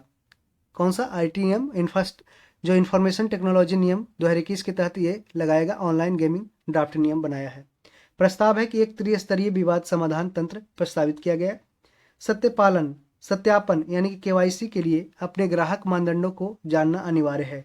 ऑनलाइन गेमिंग कंपनियों को सट्टेबाजी में शामिल होने की अनुमति नहीं दी जाएगी। ऑनलाइन गेमिंग कंपनियों को सट्टेबाजी में शामिल होने की अनुमति नहीं दी जाएगी। ऑनलाइन गेम्स को स्वनियामक निकाय के साथ पंजीकरण कराना होगा। ऑनलाइन गेमिंग में प्रवेश स्तर पर भुगतान की जाने वाली राशि पर 28% है जो GST लगाया गया। जैसे कि आप ड्रीम 11 खेलते होंगे, तो अगर आप प्रवेश स्तर पे खेलते हैं तो अगर आपको 100 रुपया देना है तो 100 रुपया में 28% है जो GST कट जाएगा। एंट्री ले रहे हैं आप तो। देखिए, राष्ट्रीय दल का दर्जा, ऐसे क्वेश्चन पूछा जा सकता है। निर्वाचन आयोग ने इलेक्शन कमीशन का जिक्र किया गया है आर्टिकल 324 से लेकर 329 तक, और इसमें आर्टिकल 326 में दिया गया है राइट टू वोट, जो जो वोट देने का अधिकार है, जो फंडामेंटल राइट नहीं है, ठीक है, एक विधिक अधिकार है, कॉन्स्टिट्यूशनल राइट है। निर्वाचन आयोग ने राजनीतिक दलों के प्रदर्शन की समीक्षा के आधार पर निम्न राजनीतिक दलों को राष्ट्रीय दल का दर्जा के योग पाया है। जैसे कि पहला स्थान आता है भारतीय जनता पार्टी BJP, भारतीय राष्ट्रीय कांग्रेस, भारतीय कम्युनिस्ट पार्टी मार्क्सवादी, Bahujan Samaj party, national peoples party, आम आदमी पार्टी, ठीक है। तो टोटल अभी 6 राजनीतिक दल है जिसको है जो राष्ट्रीय राजनीतिक दल का दर्जा प्राप्त है, जिसमें आता है BJP, कांग्रेस, भारतीय कम्युनिस्ट पार्टी मार्क्सवादी, Bahujan Samaj party, national peoples party, आम आदमी पार्टी। इसमें याद रखें TMC जो ममता बनर्जी की पार्टी, इसमें शामिल नहीं है। नीतीश कुमार की JDU भी शामिल नहीं है, और सपा भी, समाजवादी पार्टी भी इसमें शामिल नहीं है। राष्ट्रीय दलों के रूप में मान्यता देने के लिए दशा क्या होनी चाहिए? यदि कोई दल, कोई पार्टी कम से कम 4 राज्यों में राज्य स्तरीय दल के रूप में मान्यता प्राप्त हो तो मिल सकता है। यदि उसे लोकसभा चुनावों में 2% सीटें प्राप्त होते हो तथा यह सदस्य 3 विभिन्न राज्यों से चुने जाते हों। दूसरा क्राइटेरिया, यदि वह लोकसभा या विधानसभा के आम चुनाव में 4 अथवा 4 से अधिक राज्यों में वैध मतों का 6% मत प्राप्त करता है तथा इसके साथ वह किसी राज्य या राज्यों में लोकसभा में 4 सीटें प्राप्त करता हो तो उसे है जो ये 3 क्राइटेरिया पर राष्ट्रीय दल का उसको मान्यता दी जा सकती है। तो टोटल अभी वर्तमान में 6 राजनीतिक दलों को राष्ट्रीय दल का है जो दर्जा दिया गया है। सिनेमैटोग्राफ संशोधन विधेयक 2023, यह दरोगा में 64 पोस्ट एक्साइज दरोगा का जो एग्जाम हुआ था उसमें मेंस में पूछा गया क्वेश्चन है। यह सिनेमैटोग्राफ अधिनियम 1952 में संशोधन करता है। यह विधेयक प्रदर्शन के लिए फिल्मों को प्रमाणित करने के लिए फिल्म प्रमाणन बोर्ड यानी कि फिल्म सर्टिफिकेशन बोर्ड का गठन करता है। टेलीविजन और अन्य मीडिया के लिए अलग प्रमाण पत्र जारी करेगा। अनधिकृत रिकॉर्डिंग और प्रदर्शन दंडनीय होगा। फिल्म उद्योग को और बढ़ावा देने और पायरेसी की समस्या से निपटने के लिए संसद ने सिनेमैटोग्राफ बिल 2023 पारित किया, और यही क्वेश्चन है जो पूछा गया था स्टेटमेंट वाइज कि फिल्म उद्योग को और बढ़ावा देने और पायरेसी की समस्या से निपटने के लिए संसद ने सिनेमैटोग्राफ बिल 2023 पारित किया। प्रत्येक 10 वर्ष में फिल्म का नवीनीकरण करने की आवश्यकता समाप्त कर दी गई। फिल्मों को उम्र के आधार पर प्रमाणित करने का प्रावधान किया गया है, यानी कि A ग्रेड, U ग्रेड, ठीक है, A+, इस तरीके से। भारत में मिलेट्स यानी कि मोटा अनाज भारत में राष्ट्रीय बाजरा वर्ष 2018 यानी कि नेशनल मिलेट ईयर 2018 को घोषित किया गया। भारतीय बाजरा अनुसंधान संस्थान हैदराबाद यह नोडल एजेंसी है। कहाँ पे है? तो भारतीय बाजरा अनुसंधान संस्थान हैदराबाद में है। भारत के अनुरोध पर 2023 को राष्ट्रीय बाजरा वर्ष के रूप में चुना गया। यूनाइटेड नेशन में के द्वारा भारत के अनुरोध पर 2023 को अंतर्राष्ट्रीय बाजरा वर्ष यानी कि इंटरनेशनल मिलेट ईयर के रूप में चुना गया। उत्पादक में अग्रणी राज्य है भारत में पहला स्थान राजस्थान का, दूसरा कर्नाटक और तीसरा महाराष्ट्र का आता है। तो राजस्थान, कर्नाटक, महाराष्ट्र याद रखें। यह मिलेट के उत्पादन में राजस्थान पहला स्थान, कर्नाटक दूसरा और महाराष्ट्र तीसरा स्थान। कुछ पहल है उसको देखते हैं। महर्षि पहल। महर्षि पहल पूछ सकता है कि बाजरा और अन्य प्राचीन अनाज अंतर्राष्ट्रीय अनुसंधान पहल है। बाजरा पर अनुसंधान और जागरूकता पर केंद्रित करेगा महर्षि पहल। बाजरे को मुख्य धारा में लाने के लिए प्रतिपादित किया गया है 7 सूत्र। राष्ट्रीय खाद्य सुरक्षा मिशन के अंतर्गत बाजरा पर उप मिशन लाया गया। राष्ट्रीय खाद्य सुरक्षा मिशन यानी नेशनल फूड सिक्योरिटी मिशन के अंतर्गत बाजरा पर एक उप मिशन लाया गया है। Triple threat report. यह रिपोर्ट है जो यूनिसेफ के द्वारा जारी किया गया। इसके द्वारा यूनिसेफ के द्वारा जारी किया गया ट्रिपल थ्रेट रिपोर्ट। यह दुनिया के सबसे अधिक प्रभावित देशों में जल असुरक्षा यानी कि वाटर इनसिक्योरिटी को बढ़ाने वाले प्रमुख कारक पर प्रकाश डालती है। तो ट्रिपल थ्रेट रिपोर्ट किससे संबंधित है? तो जल असुरक्षा से संबंधित है और यूनिसेफ के द्वारा ये जारी किया गया। यूनिसेफ की ट्रिपल थ्रेट रिपोर्ट में जल असुरक्षा से संबंधित 3 खतरों पर चर्चा की गई है, जैसे कि अपर्याप्त जल, इनएडेक्वेट वाटर, स्वच्छता क्लीनलीनेस और असुरक्षित वाश यानी कि इनहाइजेनिक हैंड वॉश जो वॉश करते हैं, धोते हैं। विश्व स्तर पर 600 मिलियन बच्चे अभी भी सुरक्षित पेयजल और स्वच्छता तक पहुंच या बिल्कुल भी पहुंच न होने से स्वास्थ्य संबंधी समस्या का सामना कर रहे हैं। असुरक्षित वाश के कारण प्रत्येक वर्ष 3 वर्ष से कम आयु के 4 लाख बच्चों की मौत हो जाती है। समझ सकते हैं कितना है जो असुरक्षित वास के कारण है, जो प्रत्येक वर्ष 3 वर्ष से कम आयु के 4 लाख बच्चों की मौत हो जाती है। अंतर्राज्यीय जल विवाद यानी इंटर स्टेट वाटर डिस्प्यूट। अंतर्राज्यीय नदी जल विवाद अधिनियम 1956 में आया। कृष्णा जल विवाद यह किसके बीच है? तो आंध्र प्रदेश, कर्नाटक, महाराष्ट्र और तेलंगाना के बीच कृष्णा जल विवाद है। याद रखें, आंध्र प्रदेश, कर्नाटक, महाराष्ट्र और तेलंगाना के बीच कृष्णा जल विवाद है। जहां पे आंध्र प्रदेश आएगा वो तेलंगाना साथ में रहेगा और कर्नाटक और महाराष्ट्र याद रखें। गोदावरी जल विवाद ये आंध्र प्रदेश, कर्नाटक, महाराष्ट्र, मध्य प्रदेश और उड़ीसा के बीच गोदावरी जल विवाद है। और ध्यान रहे interstate water dispute, interstate river water dispute ये अधिनियम कब बना? 1956 में। कावेरी जल विवाद ये केरल, कर्नाटक, तमिलनाडु और पुडुचेरी यानी 4 राज्यों के बीच में ये है जो विवाद है। कावेरी जल विवाद केरल, कर्नाटक, तमिलनाडु, पुडुचेरी। महानदी जल विवाद ओडिशा और छत्तीसगढ़ के बीच में महानदी जल विवाद है। ओडिशा में महानदी बहती है जिसे ओडिशा का शोक कहा जाता है।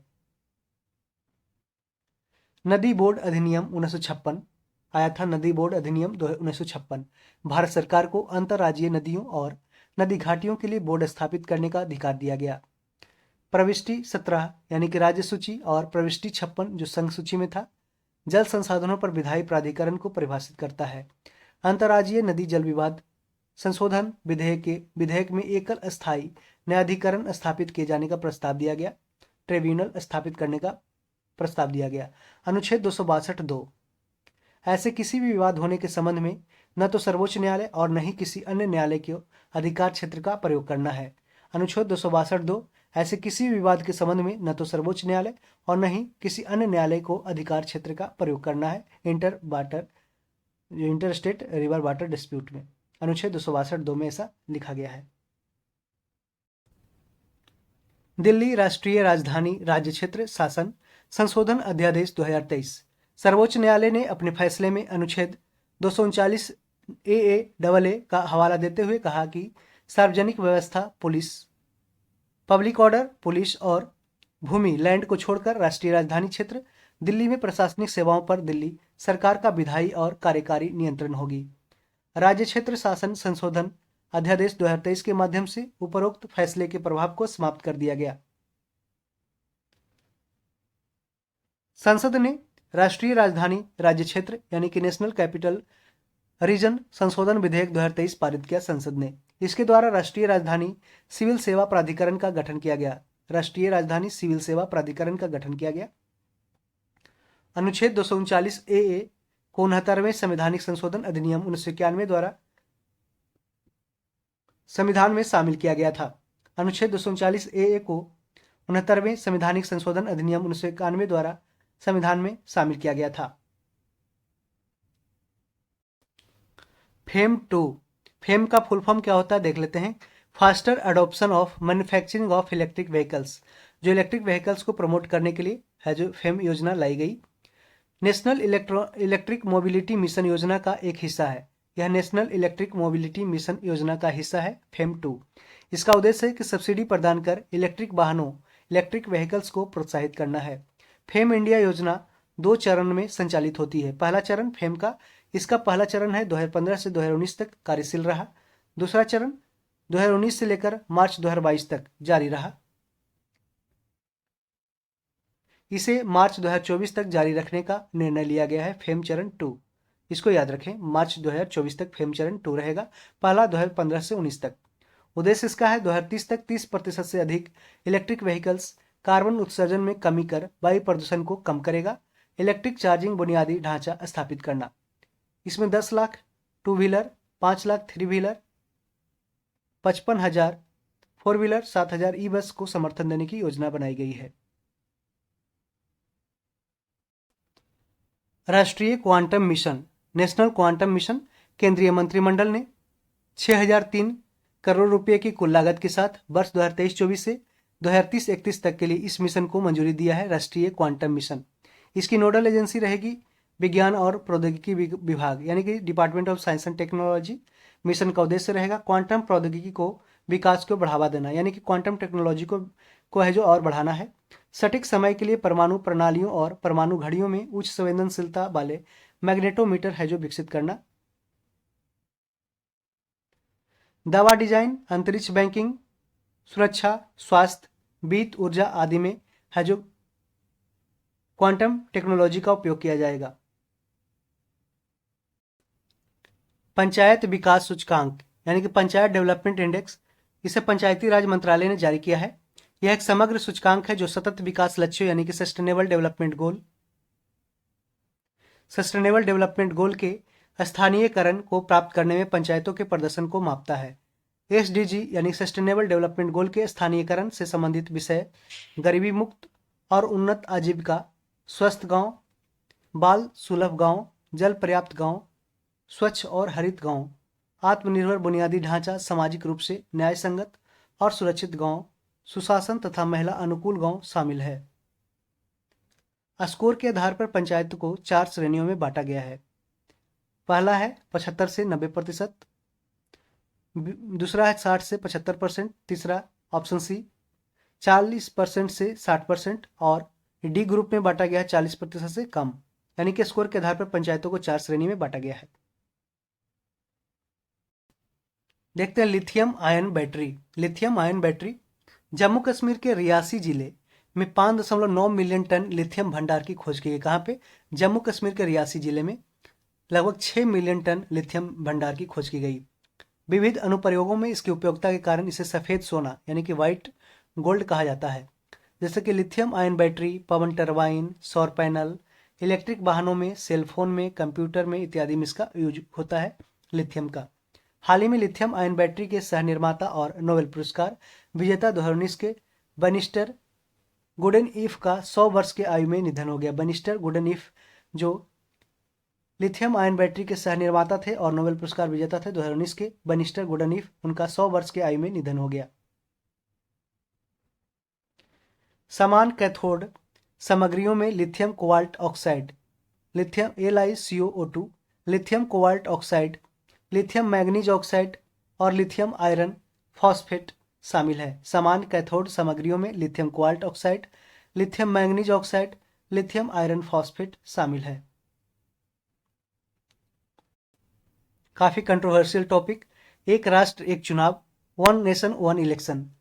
वन नेशन वन इलेक्शन की व्यवहार्यता को जांच करने के लिए पूर्व राष्ट्रपति श्री रामनाथ कोविंद की अध्यक्षता में कानून मंत्रालय द्वारा एक उच्च स्तरीय कितने सदस्यीय 8 सदस्यीय समिति का गठन किया गया।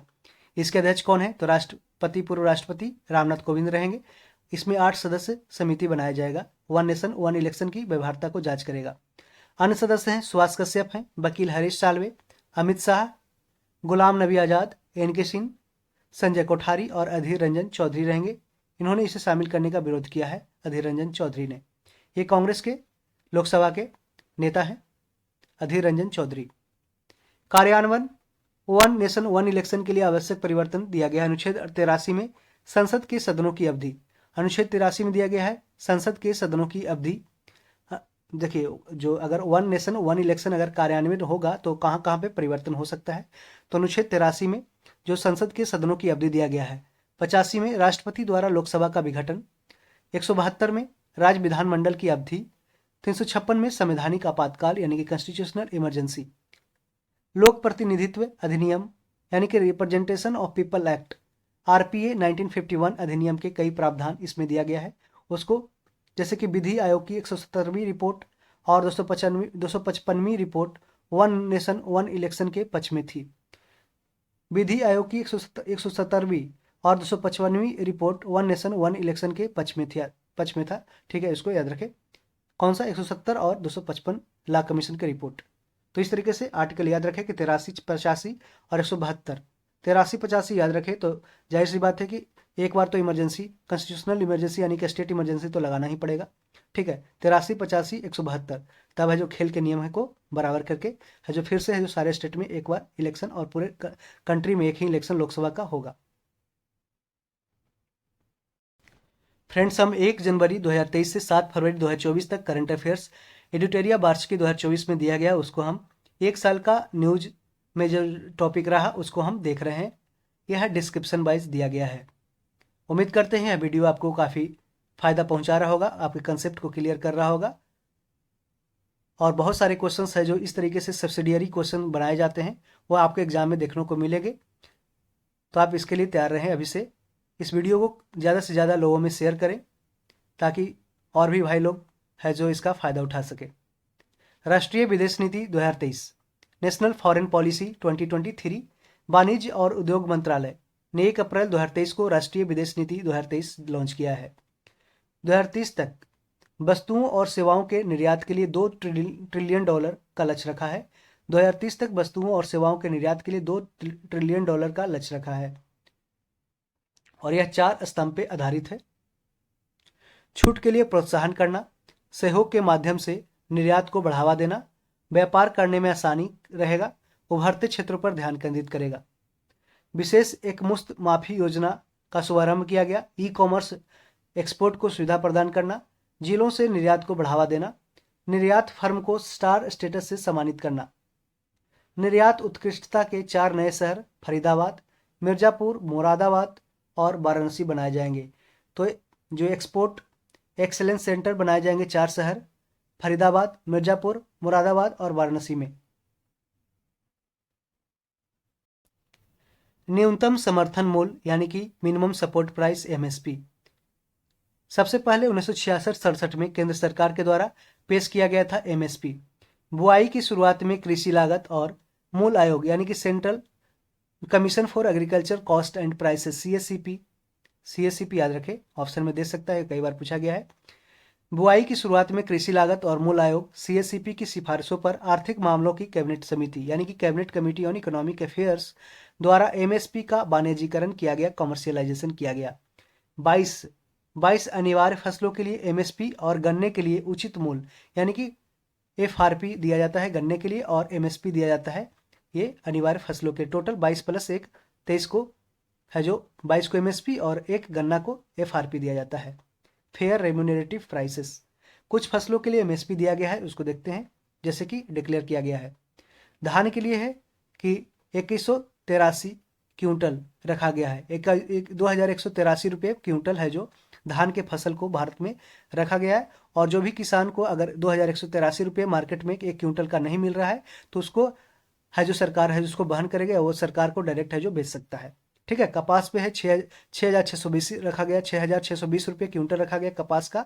मक्का का 2090 रुपया और ₹2090 क्विंटल, गेहूं का 2275 रुपये क्विंटल। इसको ये इतना मिनिमम प्राइस है कि इतना है जो किसान को अगर बेचेगा किसी को तो उतना इससे कम प्राइस में इसको नहीं मिलना चाहिए। ठीक है, अगर इससे कम मिलता है तो सरकार उसको है जो, जैसे 1800 मिला तो 400 रुपया, गेहूं पे 1800 रुपया क्विंटल मिला तो ये 475 रुपया है जो सरकार उसको वहन करेगी। एमएसपी से जुड़ी कुछ शर्तें देखते हैं। ए टू क्या होता है? किसानों द्वारा रसायन, उर्वरक, बीज और किराए पर श्रम खरीदने के लिए किया गया व्यय है, किया गया खर्च है A two plus F L, A two पारिवारिक श्रम के रूप में निहित लागत के साथ, और सी टू, इसमें ए टू प्लस एफ एल के साथ साथ निश्चित पूंजीगत संपत्ति और किसानों द्वारा भुगतान किया गया किराया शामिल है। देखिए कि एमएसपी में क्या है कि सारे शर्तों को जोड़ करके है जो, जिसमें किसान का क्या खर्च हुआ, रसायन का, उर्वरक का, बीज का, किराया का, अगर किसी दूसरे के खेत में खेती कर रहा है तो उसको कितना नुकसान हुआ, ठीक है, कितना पैसा देना पड़ा, रेंट देना पड़ा, या फिर कोई अपना कर रहा है तो उसका है जो अपना पारिवारिक श्रम कितना लगा, ठीक है, और साथ साथ उसका पूंजीगत संपत्ति कितना खर्च हुआ, उसको खाद में कितना खर्च हुआ, पटाने में कितना खर्च हुआ, तो सारा इसको जोड़ करके एमएसपी है जो डिक्लेयर किया जाता है। हाथी परियोजना चर्चा में है। एलिफेंट प्रोजेक्ट, यह 1992 में लॉन्च किया गया था। कब? 1992 में। टाइगर प्रोजेक्ट लॉन्च किया गया था 1973 में। वर्तमान में 33 हाथी रिजर्व और 150 हाथी गलियारे हैं, यानी कि 150 एलिफेंट कॉरिडोर है और 33 हाथी रिजर्व है भारत में। हाथी जनगणना 2017 में हुआ, जिसमें कुल हाथियों की संख्या है जो 29,964 दर्ज की गई। कर्नाटक इसमें सबसे ज्यादा हाथी में पहला स्थान रखता है, 6,049 हाथी कर्नाटक में है। कर्नाटक वन विभाग द्वारा हाथी गणना 2023 के अनुसार कर्नाटक में हाथियों की संख्या 6,395 हो गई है अब वर्तमान में। बांदीपुर टाइगर रिजर्व में हाथियों की संख्या सबसे ज्यादा है। तो बांदीपुर टाइगर रिजर्व कहाँ है? कर्नाटक में, जिसमें हाथियों की संख्या से जो सबसे ज्यादा है। और बांदीपुर टाइगर रिजर्व में आप देखते होंगे फॉरेस्ट फायर होते रहते हैं, आग जंगल में लगते रहता है, आग लगते रहता है। हाथी भारत का प्राकृतिक विरासत पशु है, यानी कि नेचुरल हेरिटेज एनिमल कौन सा है? तो हाथी है, शेर नहीं, याद रखें, हाथी हाथी। हाथी परियोजना के लक्ष्य देखते हैं।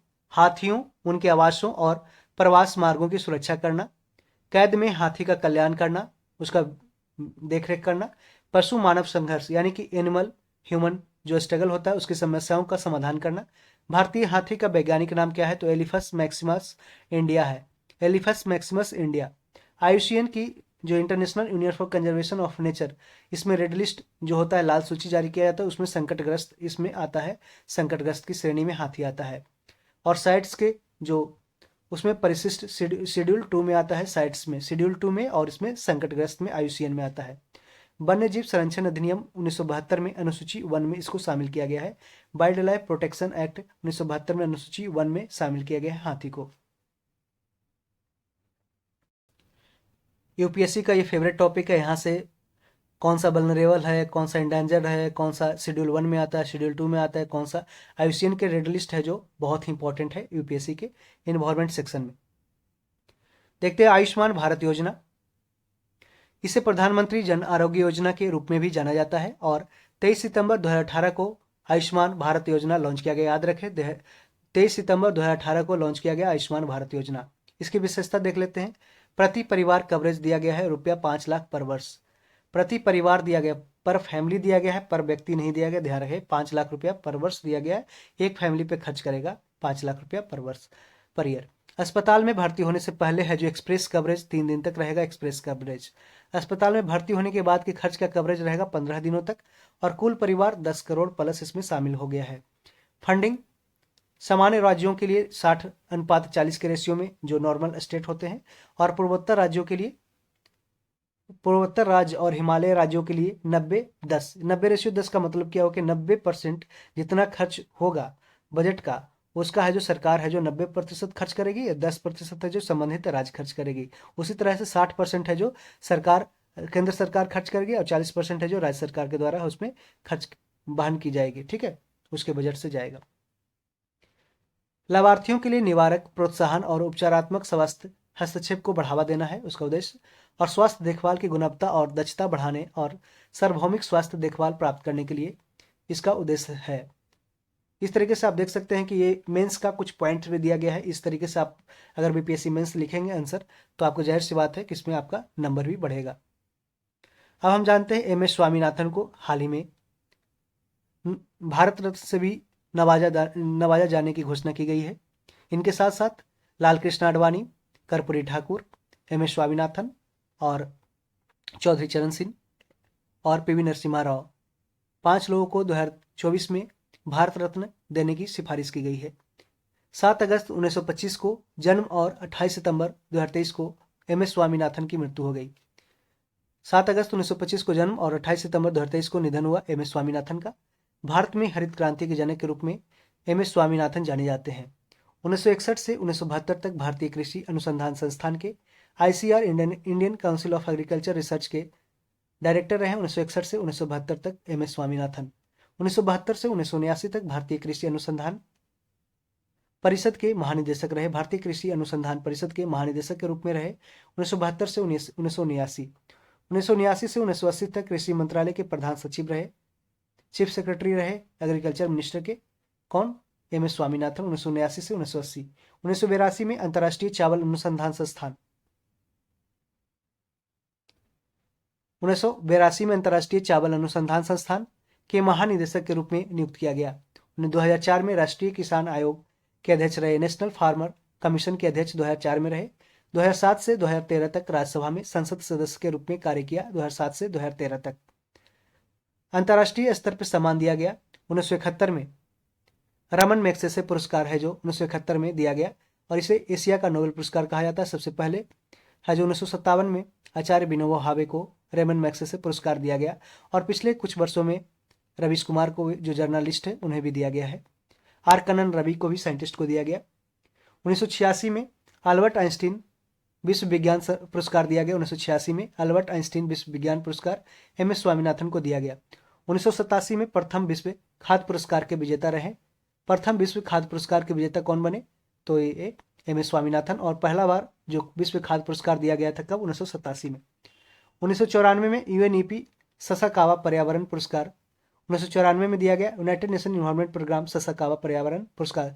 पूछ देगा ससाकावा पुरस्कार किससे संबंधित है, तो ये पर्यावरण पुरस्कार है और इसे यूएनईपी देता है। यूएनईपी का मुख्यालय कहाँ है? यूनाइटेड नेशन इन्वायरमेंट प्रोग्राम, तो इसका मुख्यालय है केन्या की राजधानी नैरोबी में। 1999 यूनेस्को महात्मा गांधी स्वर्ण पदक दिया गया। यूनेस्को का महात्मा गांधी स्वर्ण पदक दिया गया 1999 में। 2000 में Franklin D Roosevelt for freedom medal 2000 में दिया गया। Franklin D Roosevelt for freedom medal. इस तरीके से आपसे कुछ फैक्ट्स पूछ सकता है। आगे बढ़ते हैं। हम लोग लास्ट पेज देख रहे हैं news@365 का और यह 1 जनवरी 2023 से 7 फरवरी 2024 तक अपडेटेड है। और अभी तक आपने चैनल को सब्सक्राइब नहीं किया है तो प्लीज़ एक बार ज़रूर सब्सक्राइब कर ले, क्योंकि आप नचनिया बजनिया को तो सब्सक्राइब कर लेते हैं, हम जैसे यूट्यूब पे थोड़ा सा स्टार्ट किए हैं काम करना, अच्छा कंटेंट भी आपको प्रोवाइड करने की कोशिश करते हैं, फिर भी आप लोग सब्सक्राइब नहीं करते हैं। क्योंकि बाच टाइम जो आवर होता है उसमें दिखाता है कि आपने है जो कितने सब्सक्राइबर देखते हैं, कितने नन सब्सक्राइबर देखते हैं, और ज़्यादा संख्या रहता है जो नन सब्सक्राइबर होते हैं। राष्ट्रीय स्तर पर कोई बात नहीं, जैसा हम अपना काम है करते रहेंगे। राष्ट्रीय स्तर पर सम्मान 1961 में एम एस भटनागर पुरस्कार इन्हें दिया गया। एम एस स्वामीनाथन को एम एस भटनागर पुरस्कार दिया गया 1961 में। 1967 में पद्मश्री दिया गया। 1967 में पद्मश्री। 1972 में पद्म भूषण दिया गया 1972 में, और पद्म विभूषण दिया गया 1989 में। 1989 में पद्म विभूषण दिया गया। 1999 में शांति निरस्त्रीकरण और विकास के लिए इंदिरा गांधी शांति पुरस्कार 1999 में दिया गया। और एक और ऐड कर लीजिए कि 2024 में इन्हें भारत रत्न दिया गया। भारत रत्न, ठीक है, इसको याद रखें कि भारत रत्न अनाउंस हो गया है। ठीक है, आगे बढ़ते हैं। भारत का नया संसद भवन, जिसका अब नाम रखा गया है संविधान सदन। प्रधानमंत्री श्री नरेंद्र मोदी ने 28 मई 2023 को नवनिर्मित संसद भवन का उद्घाटन किया है। 10 दिसंबर 2020 को इस नए संसद भवन की आधारशिला प्रधानमंत्री नरेंद्र मोदी ने रखी। नए संसद भवन के उद्घाटन के अवसर पर 75 रुपये, कितना? 75 रुपये का सिक्का है जो लॉन्च किया गया। भारत की सेंट्रल विस्टा पुनर्विकास परियोजना के हिस्से के रूप में नई दिल्ली में नए संसद भवन का निर्माण किया गया है। इसके आर्किटेक्ट कौन है? बनाने वाले बिमल पटेल हैं। इनके द्वारा डिजाइन किए गए नए संसद भवन का निर्माण टाटा प्रोजेक्ट्स लिमिटेड द्वारा किया गया है। टाटा प्रोजेक्ट्स लिमिटेड द्वारा किया गया है नए संसद भवन का निर्माण। नए संसद भवन की विशेषता देखते हैं। तो इसका आकार कैसा है? तो त्रिकोणीय है, ट्रायंगुलर है। ठीक है। नए संसद भवन में 6 द्वार हैं। एक गज द्वार, अश्व द्वार, शार्दुला द्वार, हमसा द्वार, गरुड़ द्वार और मकर द्वार। संसद भवन में राजस्थान से लाए गए ग्रेनाइट और बलुआ पत्थर यानी सैंडस्टोन का प्रयोग किया गया है। किसका प्रयोग किया गया है? ग्रेनाइट और सैंडस्टोन का। कहां से लाया गया? राजस्थान से लाया गया। संसद भवन की छत पर राष्ट्रीय प्रतीक का निर्माण किया गया है, नेशनल सिंबल का। राष्ट्रीय प्रतीक कांस्य से बना हुआ है, ब्रॉन्ज से बना हुआ है, और ब्रॉन्ज होता है कॉपर प्लस टीन का होता है बना हुआ। कॉपर प्लस टीन का होता है, एसन होता है। और इसका कुल वजन होता है कितना है? 9500 किलोग्राम है तथा इसकी ऊंचाई है 6.5 मीटर। 6.5 मीटर इसकी ऊंचाई है। किसकी? तो राष्ट्रीय प्रतीक है जो अशोक स्तंभ है उसकी।